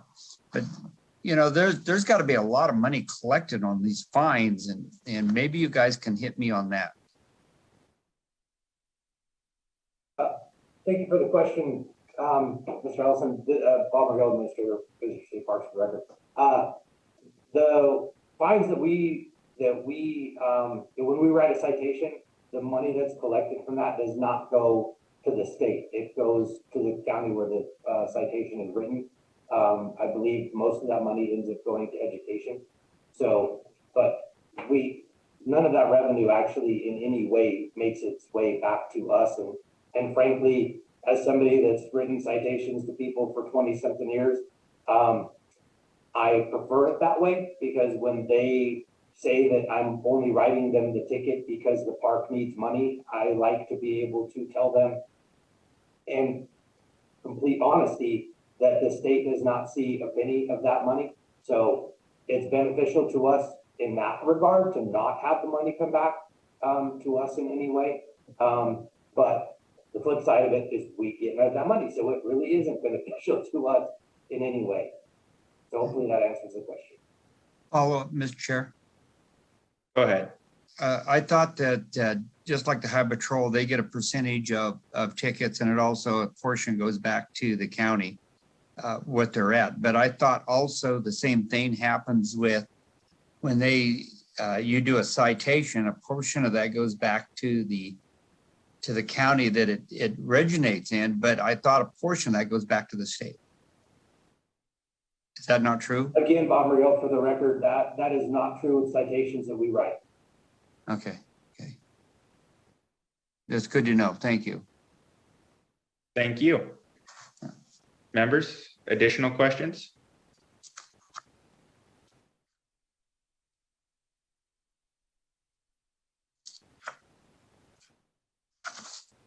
All right, seeing none. Let's see, do I have anything else? I don't think I have any other questions. Now, I just appreciate your time for sharing these things with us today, including some of the recent items that were approved from the Interim Finance Committee to help, support the resilience of our outdoor recreation industry. I think you also mentioned the importance of outdoor recreation in our health, and I think that's something that we'd probably like to loop back around with you on and discuss when we have our joint meeting to evaluate this kind of intersection of health and environmental issues. So again, thank you so much for your time. And with that, we'll move on to our final presentation of the day. We have a presentation from our Division of Forestry on issues particularly related to wildfires. So I see we have our Forester Fire Warden with us. Ms. Casey, you can go ahead and introduce yourself for the record and proceed whenever you're ready.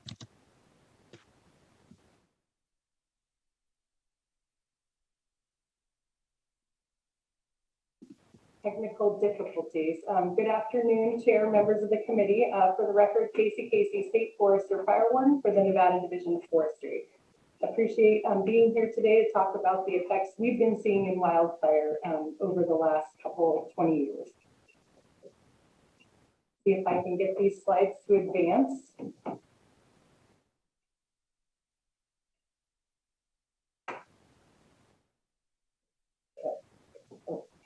Okay, there we go.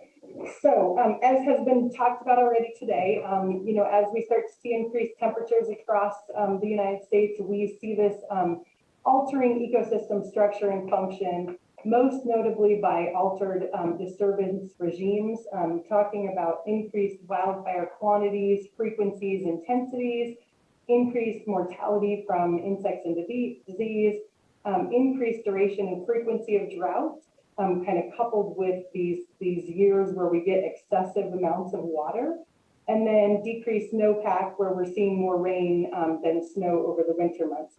All of these affect ecosystems and what's in them, and we'll get into that in a minute.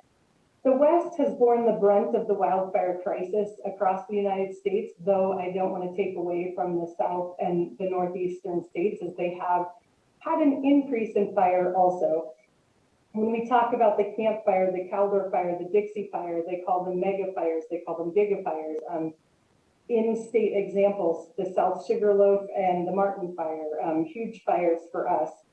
We are seeing these mega fires or these gigafires at an increased frequency, and they are resistant to suppression. It is very, very hard for us to use normal suppression tactics, though we are still using them and employing different tools to try to fight these fires. It is extremely unsafe for firefighters. We've talked before where the increase in the frequency and the quantity of these fires has an impact on firefighter mental health as well, where they used to see a gigafire or a mega fire once in a career. They're now seeing it twice or 3 times in a year. And this is really, really probably part of our reasoning for not having as many firefighters or the capability of hiring them or keeping them, a money issue, which we'll talk about later, but also just the mental health impacts. Many are going into different fields because it is very challenging. One of the things that was discussed earlier is development in the wildland urban interface. The 5-year average of structure lost in wildfires across the West in 2014 was about 2,800 structures. In 2020, that rose to 12,255 structures lost. That's a 4-fold increase over 6 years. You guys have seen this graph before. We update it almost every year, just to kind of show that there are 2 trends in this that are a little bit concerning to us from a fire perspective. In the last 20 years, up to 2002, Nevada has burned just shy of 9 million acres, which averages about 440,000 acres per year.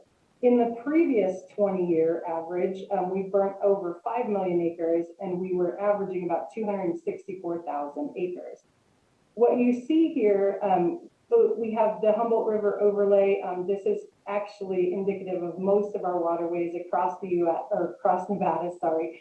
When we have these peak wet years, we tend to see our peak wildfire years follow, and that's due to invasive annual fuels that grow in the interspaces, which cause these rapid moving fires in these ecosystems.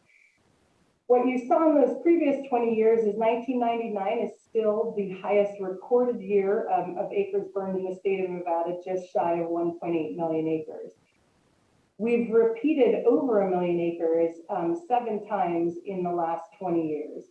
So a lot more frequent high intensity fires than we had seen historically. Our fire season, I don't even think we call it this anymore. We call it a fire year, has increased. This is a map of the United States just showing the actual increase in days we're likely to burn on average from 1979 to 2017.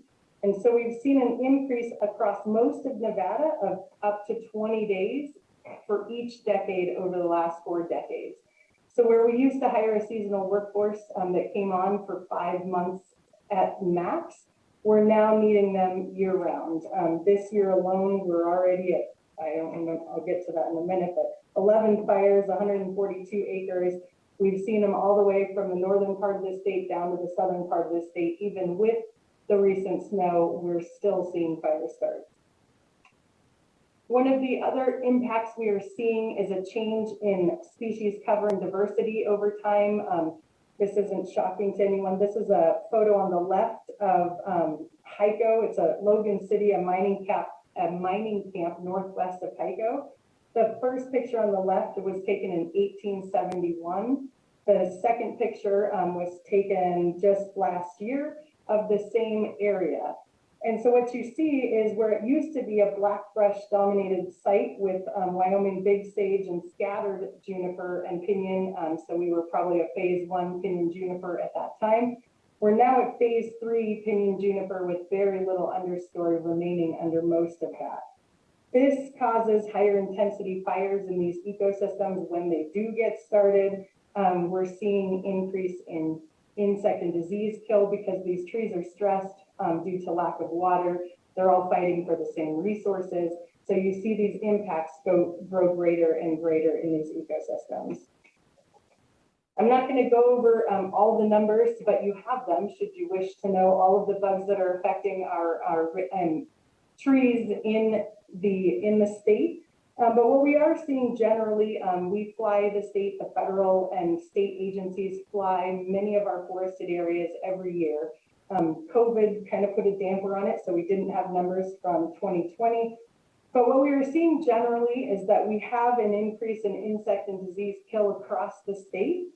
Mortality from these, this is kind of nature's way of thinning forests.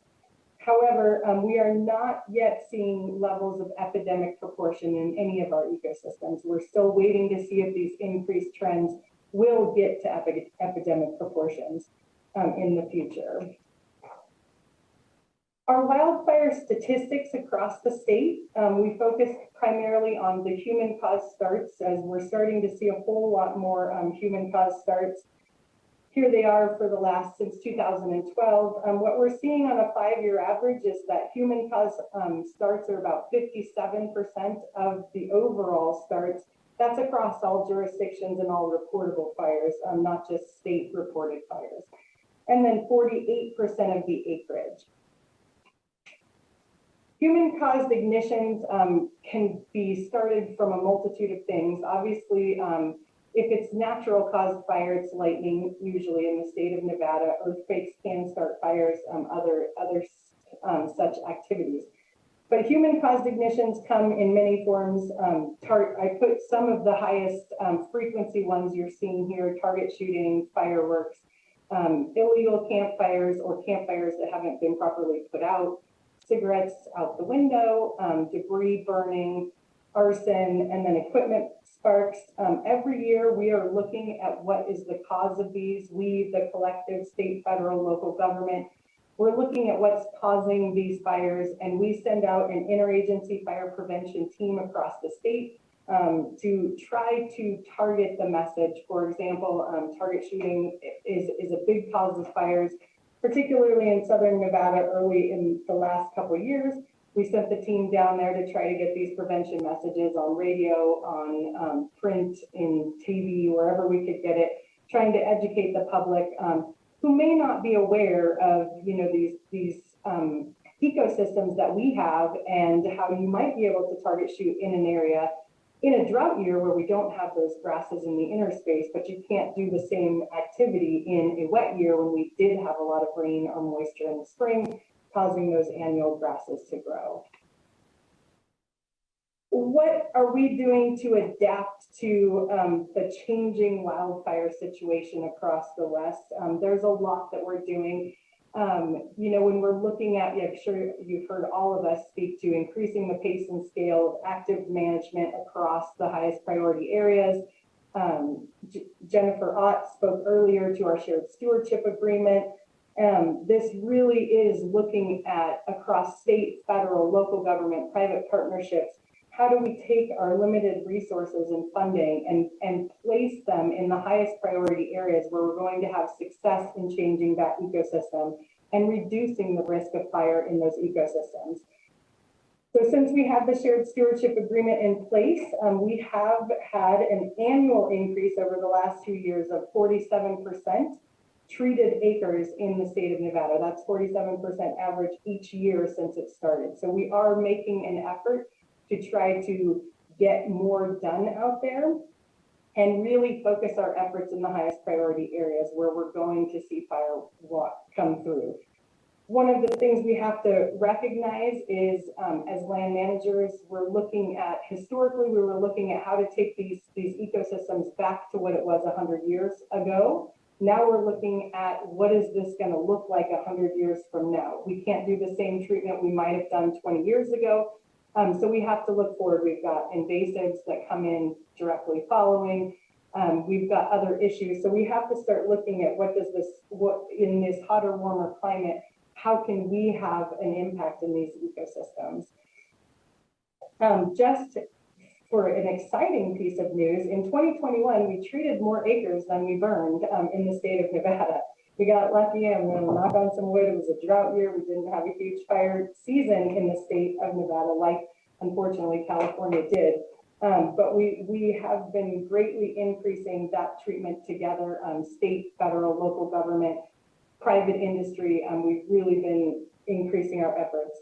One of the other areas we're focused on is fire adapted Nevada, or creating fire adapted communities, making sure that the infrastructure that we build in places is able to withstand fire. We're never going to get rid of it, but the rising cost of fire, as you heard earlier, or the rising cost of wildfires, can be directly correlated to the increase in housing we have in these high and extreme areas for wildfire.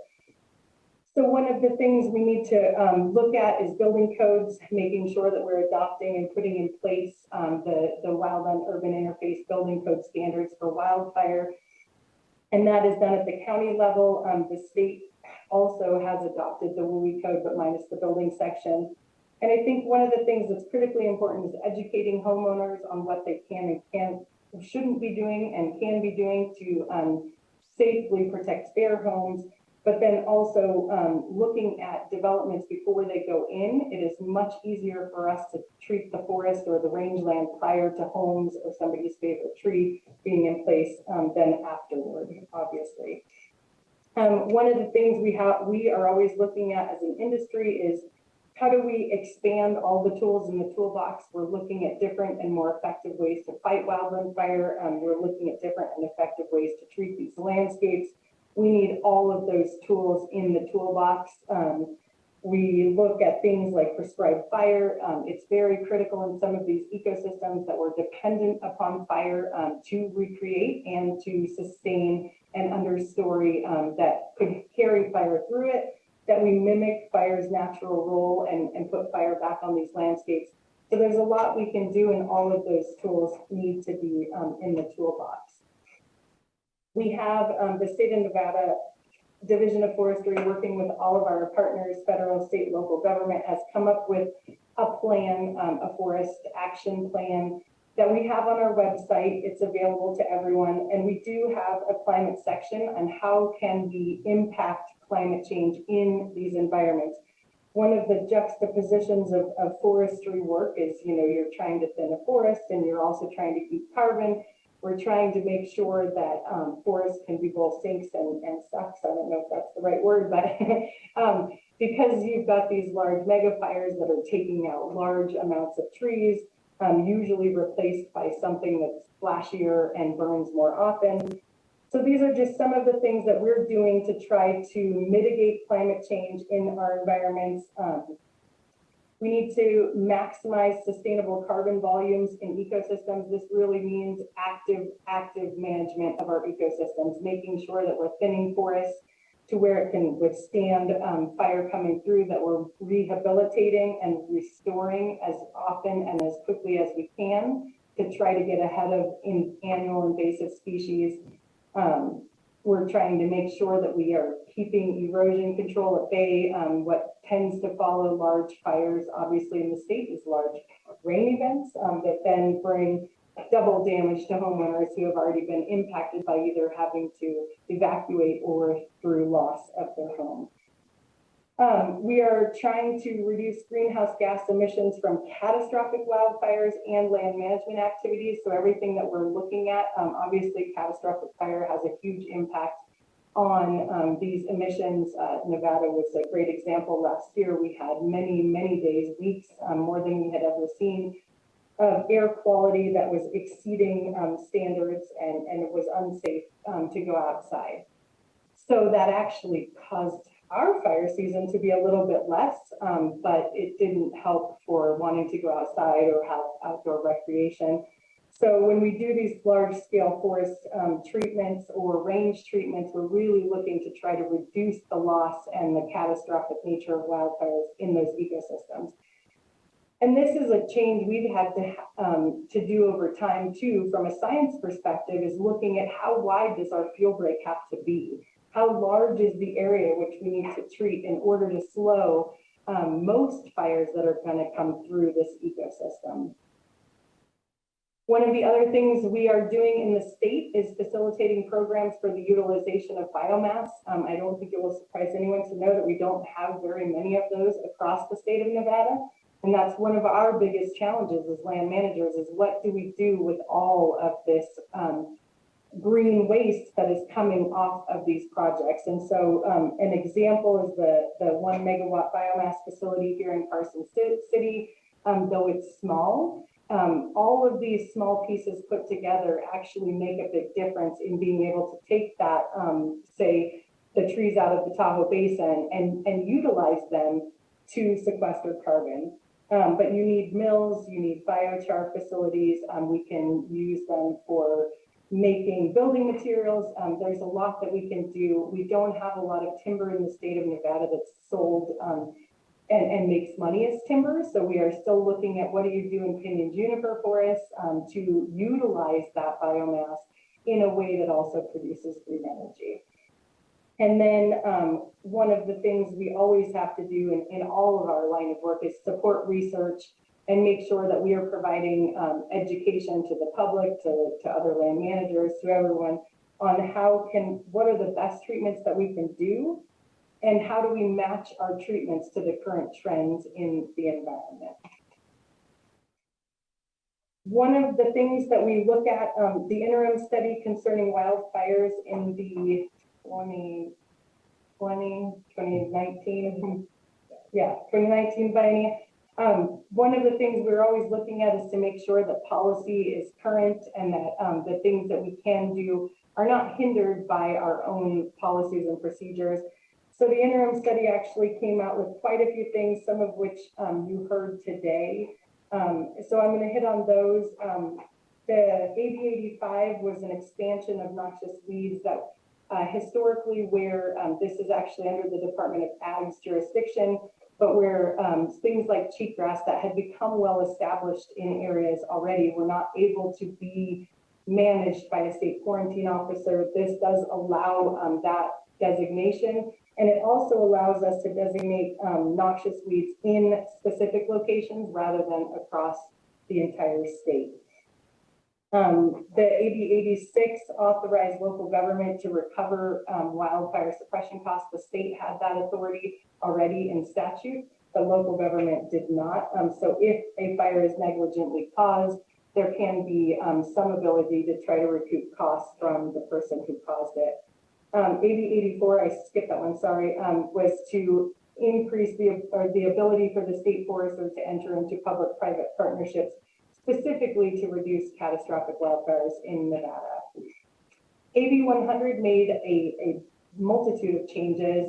Some of them were just codifying existing things like the Nevada Fire Board of Directors, which is a state, federal, local government, private industry partnership where we are constantly looking at what we all have for response and how we can better help each other, both from a response perspective and an implementation perspective. Our Wildland Fire Protection Program, which is where we do assist local government with the cost of their wildfires once it goes beyond initial attack or that first 24 hours.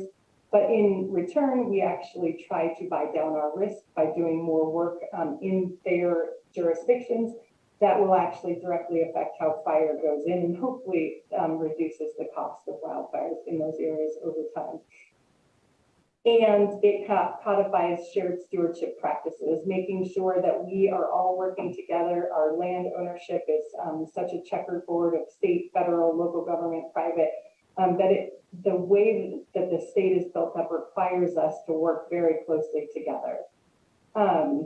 The other thing it did was authorize the creation of an insurance incentive program relating to wildfire. And we have had multiple meetings to talk with the insurance industry and on what that might look like. As you heard from an earlier presenter, it's a difficult challenge to get their hands around. Insurance is just starting to figure out what these losses are and how you might quantify that into an incentive program. Because most incentive programs are individual based, but in this case, you need a community to act, and you also need the people outside of the community to act. And so we are still working on what that might look like for the state of Nevada. And thank you for your time today. And with that, I would be happy to take any questions. Thank you very much, Ms. Casey, for that update and overview. With that, we'll open it up to members for questions. Assemblywoman Hanson. Thank you, Chair. And thank you, Ms. Casey, for being here. It was very informative. Just two questions. And I think you might have mentioned it, but my AirPod, I had to switch them out. It went dead. Could you elaborate a little bit more on your one slide about mitigation, facilitate programs for the utilization of biomass? Can you give me some examples? You might have, but my audio went out for a few minutes. And then there's another question. So thank you for the question, Assemblywoman Hanson. Again, for the record, Casey. Yes, the utilization of biomass is critically important in how we're able to actually take more out of our forests and not necessarily range, but it could be. Because we don't have any facilities, like the state of California has multiple mills. Historically, for the Tahoe Basin and along the Sierra Front, we actually did haul that timber, which was merchantable, over to the state of California. Unfortunately, or fortunately, they're full because they have enough trees with the recent burn scars and the amount of treatments that they need to do. They can't take anything from the state of Nevada. So we're starting to look at sustainable industry that could either mill wood, turn it into power, generate power or heat, like the facility here in Carson City did for the prison for a while. Pellets, pellet production for things like stoves, biochar. There's all kinds of stuff that we can do with maybe the less merchantable timber, like pinyon and juniper. So those, though they seem small, like a 1 megawatt facility isn't going to solve every problem in the Tahoe Basin. But it is necessary. Multiple of these things are necessary across our landscapes and sustainably necessary so that we can continue to haul as much as we need to out. We just don't have any other industry to rely on anymore. Thank you. Yeah, that's a huge supporter of that and hope we can make some inroads and being able to do that here, maybe in our own state. And the second question, I just wanted to make sure if I recall this last year, even though we had a ton of smoke, it was one of the worst years that I recall growing up around here for such an extended period of time in Northern Nevada. The smoke was so bad. And I think you said it, Nevada kind of dodged a bullet in that we didn't have a lot of large wildfires. The majority of the circumstances that we suffered under were due to neighboring states. Is that what I heard you say? Yes. Kind of, you said it differently, but did I get the thrust of it? Yes. Yeah, thank you. And again, for the record, Casey, yeah, most of the smoke that we were seeing in the state of Nevada came from the state of California, obviously, and their large fires that were happening in the state.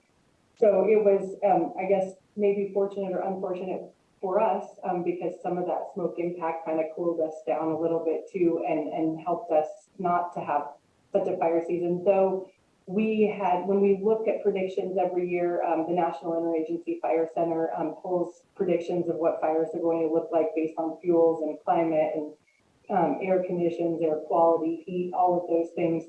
We kind of had looked at it last year and we anticipated a smaller fire season based on the lack of grass growth in the inner spaces. We had a lot of snowpack that actually held that grass down at lower elevations. I am a little concerned about this year as we start to head into, though it is very, very dry, we don't see a lot of new grass growth unless we get a wet spring. But we didn't also get that lower level snowpack to hold it down. So we're a little bit more concerned this year than we were going into last year. But every year we have the potential for large fire. And just a thank you. I followed along when the fires were so intense in the Tahoe Basin, and we were all on pins and needles.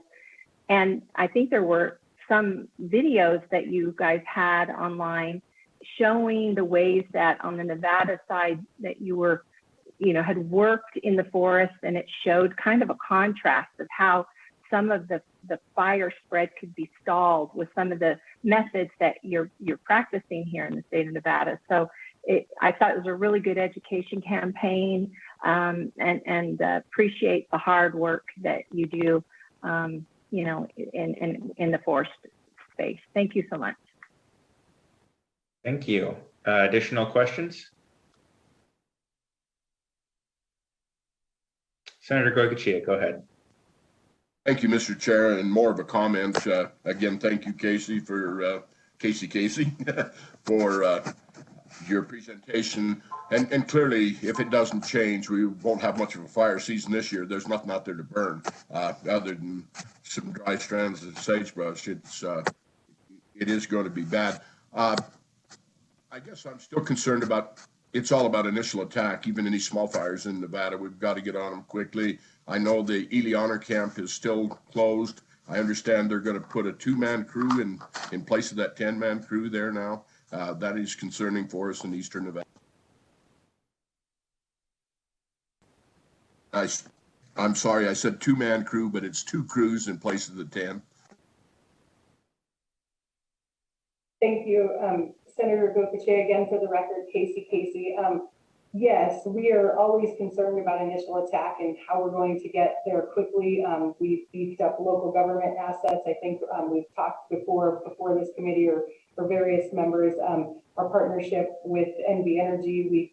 We created 170 firefighting positions at local government entities, so we have greatly increased.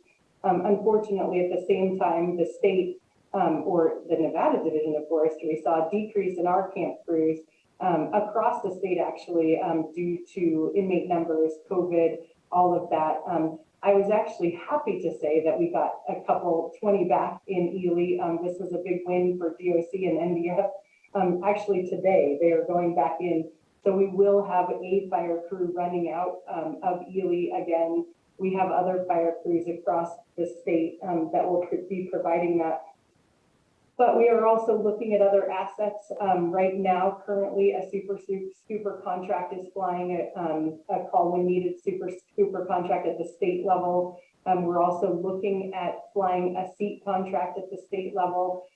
We have created a crew of seasonals that we're trying to see if we can hire currently with some seasonal positions that we had vacant. Where we're going to, in place of we're going to take 2 conservation crew supervisors who ran inmate crews historically, and they're going to run a seasonal crew of firefighters. So we are trying to beef up our initial attack forces to match the fire season we're going to have in different ways than we have before. Our fear a little bit, and today we're doing interviews for our seasonal firefighters. So I'm hopeful that we will get enough to fill our crews. That's our fear always, is everybody's hiring at the same time. There are a lot fewer folks applying for this type of work. So we're hopeful that we can fill all of our seasonal positions across the state. I remain hopeful that that will happen. Thank you, Mr. Chair. Thank you, Ms. Casey. Thank you. Additional questions, members? I have a couple. One, I know that this conversation has been had in the past and has been of particular interest to some of the members on this committee, and understand that it may not be as much of an issue right now, given some of the conditions out on the range. But and that there's a federal component, but could you just give us a little bit of an update where things stand in terms of kind of the potential and kind of status of targeted grazing for fuels reduction on rangelands? Thank you for the question, Chair Watts. Again, for the record, Casey. So targeted grazing is definitely one of the tools in the toolbox. If done right, grazing can be of great benefit to fires and how they move through ecosystems. So the federal agencies obviously have more control over that. They're the ones issuing the permits to the permittees. But they actually have done a pilot program within the state looking at how targeted grazing can be used effectively for wildfire management, not just wildfire management, but also invasive species management, like the management of cheatgrass directly following fires. A lot of the permit process actually disallowed for that historically, where they would take cattle off the range 5 years, it was 2 years, but it would end up being 5+ years. Because of the conditions being out there. And that's very detrimental actually to the first or second year growth on some of that cheatgrass in those areas. So I think they're fairly far in getting their permitting processes a little bit better aligned to the current conditions that we're seeing. And those pilot projects have been very, very successful within the state, looking at how they could better adjust their permitting to allow for that. Thank you for that. I really appreciate that update. It's good to hear that those pilot projects were successful, and this is just yet another issue of making sure that we kind of stay up to date on what's happening with our partners in the federal government, and making sure that we're supporting changes as needed to some of the federal processes to better align with the needs of our state. So thank you for that. Another question that I have is, could you just go back a little bit to the human ignition causes and speak a little bit? So I appreciate that you track those very closely. And so if you could just speak to any trends. I know you mentioned target shooting it was high on the list, and you said it was higher up on the sources, but if you could just provide a little bit more on any trends you're seeing, or what are the main human ignition sources, and you talked about your educational response, but if there's anything that has been seen in terms of policy responses that could address some of those human sources of ignition, that would be great.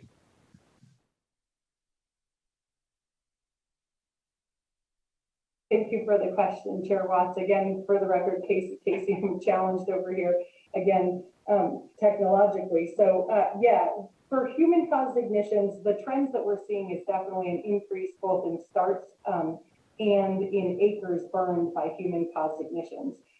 Traditionally speaking, lightning, though it was always a smaller number of starts, actually had burned the larger number of acres proportionately across the state, and we are starting to see that trend shift. We've got a lot more people out there recreating, so there's this balance, and we just have a lot more people that aren't aware of the ecosystem. So the educational campaign is a big piece of it, but the policy responses, that's a great question. One of the things you saw us do over the last, I think it's been 2 to 3 years with our federal and local government partners, is we actually go into fire restrictions together. Historically, the BLM, the Forest Service, the state of Nevada for our state parks and state lands, we'd go in separately and often disjointedly. So I would be banning, target shooting and welding, and the feds would not. And so it was very, very confusing to the general public and to people who are coming into the state who now know to check where they're going and what restrictions might be in place. So that was one of the changes we made. We all go out together. We try to align our restrictions together. We come in, we go out together. So that's been very, very helpful to the population. Also, we post them all in one singular site so that everyone, if you're coming to the state, and you're wondering, so there's a map below you, you can see exactly where your campground is, which land it's on, and it will take you to the burn restrictions for that particular area. So that's one of the things. From a trend perspective from starts, it's all over the board, and it's kind of varies every year. Target shooting has been an issue for us in years where we have large cheatgrass growth in the inner spaces. So where people aren't using, designated target shooting areas, and they've probably shot out there for years and years in those same areas, but not caused a fire. That's kind of why we're watching trends every year. One of the big ones we've seen was ignition by actually mechanized equipment. We're always very, very cautious when construction sites that spark a fire, or even the work that we're doing to reduce fire risk. So in the hot summer months, you'll see us have water tenders or water capability or phone capability even on site. So in case any of our equipment sparks a fire, we're able to immediately attack that. So there's a lot that we're doing from a policy perspective, just really trying to look at what is causing these. Like, I think 20 years ago, we never thought to send a water tender out with our masticator. We definitely do every time we get over 80 degrees or we're in current drought conditions. Even up in our higher elevations where we still retain a snowpack, it's very, very dry.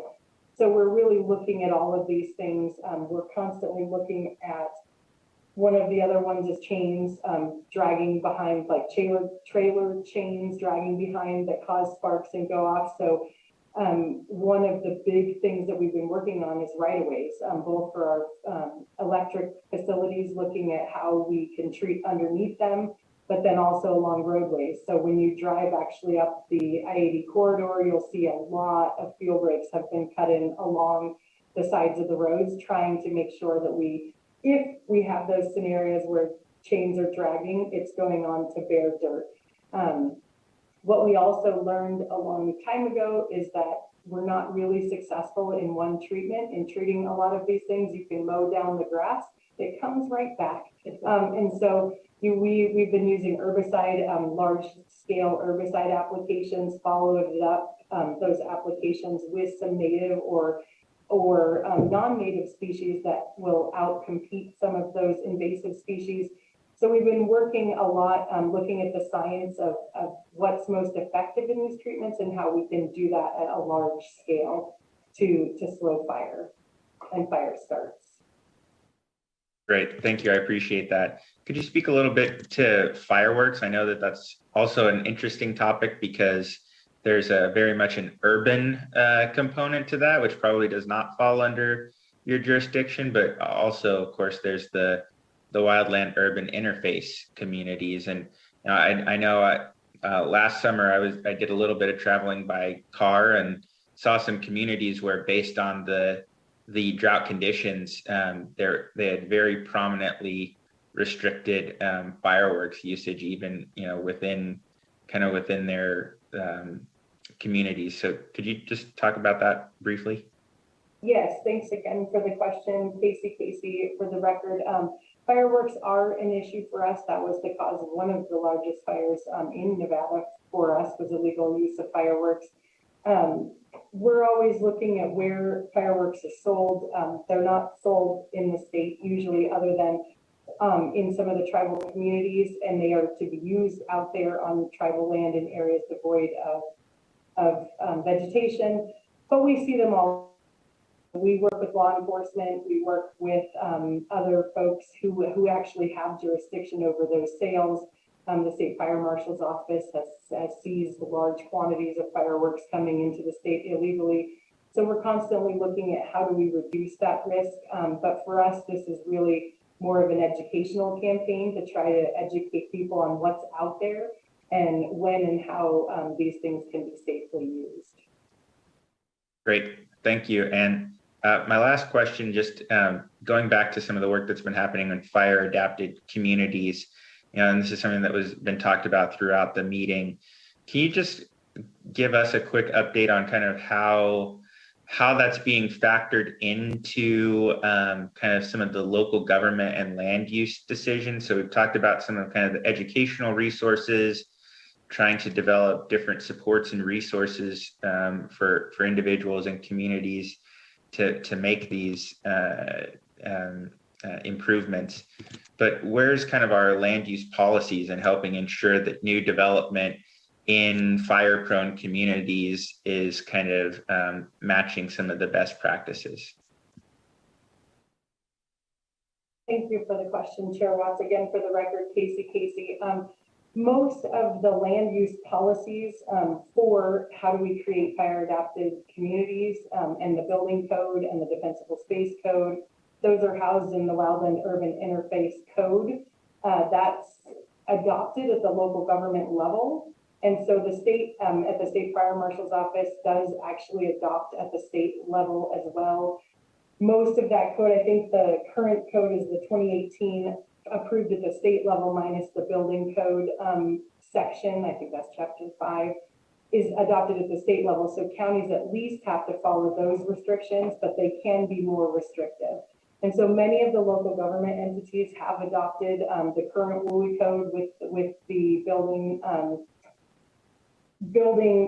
chapter in place. So that means that if there are new construction going into those areas, they are actually meeting a fireproof standard. So they're looking at roofing, they're looking at eaves, they're looking at siding and decking. They're making sure that when you put your home in, you've got defensible space right up front. That's really where those policies are housed. We do just try to assist.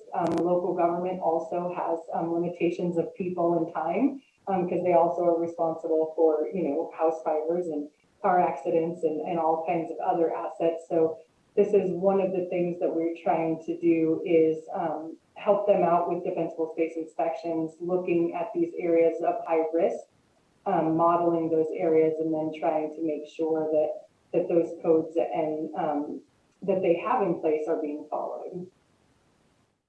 Great. Thank you so much for that. All right. Thank you. And thank you for entertaining that barrage of questions. I appreciate it. Members, any final questions for our Forester Fire Warden? Yes, go ahead, Assemblyman Ellison. Thank you, Mr. Chairman. I got a couple. One was where the statistics where it says Nevada wildfire statistics from 2012-21. Isn't 90% of them fires caused by lightning? Thank you for the question, Assemblyman Ellison. Again, for the record, Casey. No, historically, that was true.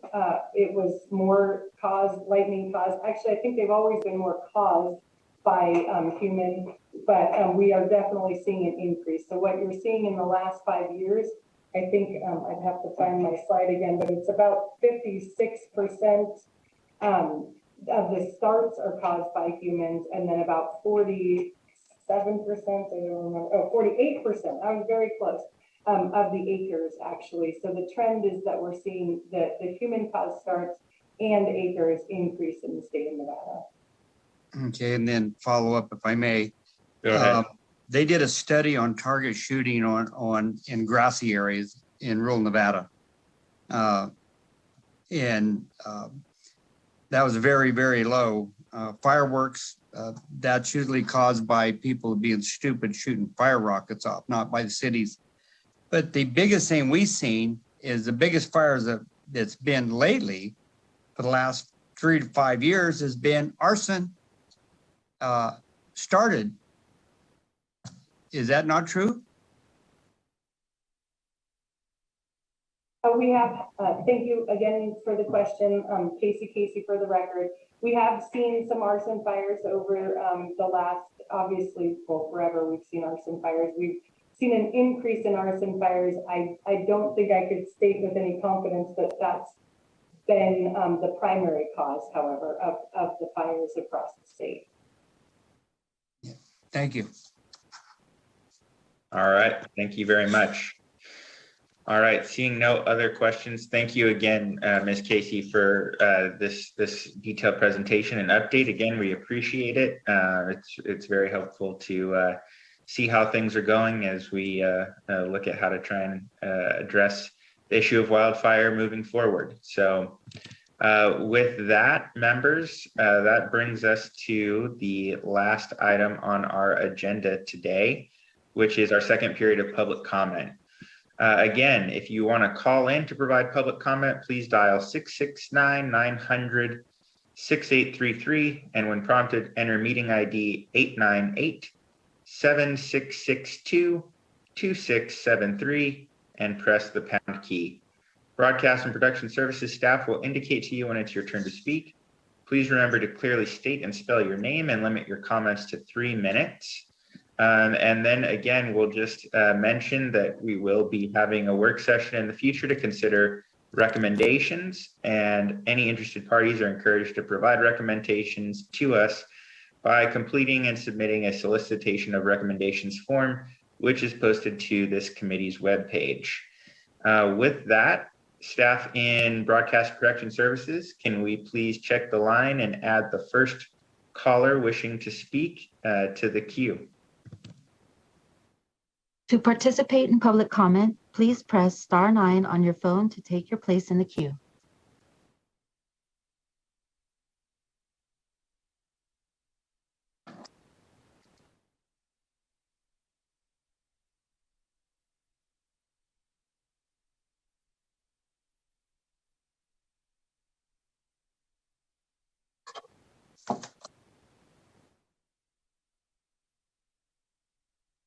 Caller with the last 3 digits 463, you are unmuted and may begin. Hello, my name is Nikolai Christensen, Nikolai-Christensen, speaking on behalf of the Sierra Club. As Dr. Everett pointed out in her presentation at the beginning of the session, Las Vegas and Reno are both among the top 3 fastest warming cities in the United States. One of the reasons for their rate of warming is that they have also been some of the fastest growing cities, and their increased geographical footprints have significantly contributed to their warming via the heat island effect. These 2 metropolitan areas are also projected to continue growing, and so without intervention, we should expect these areas to continue their present warming trend, continuing to warm at a faster rate than our country as a whole.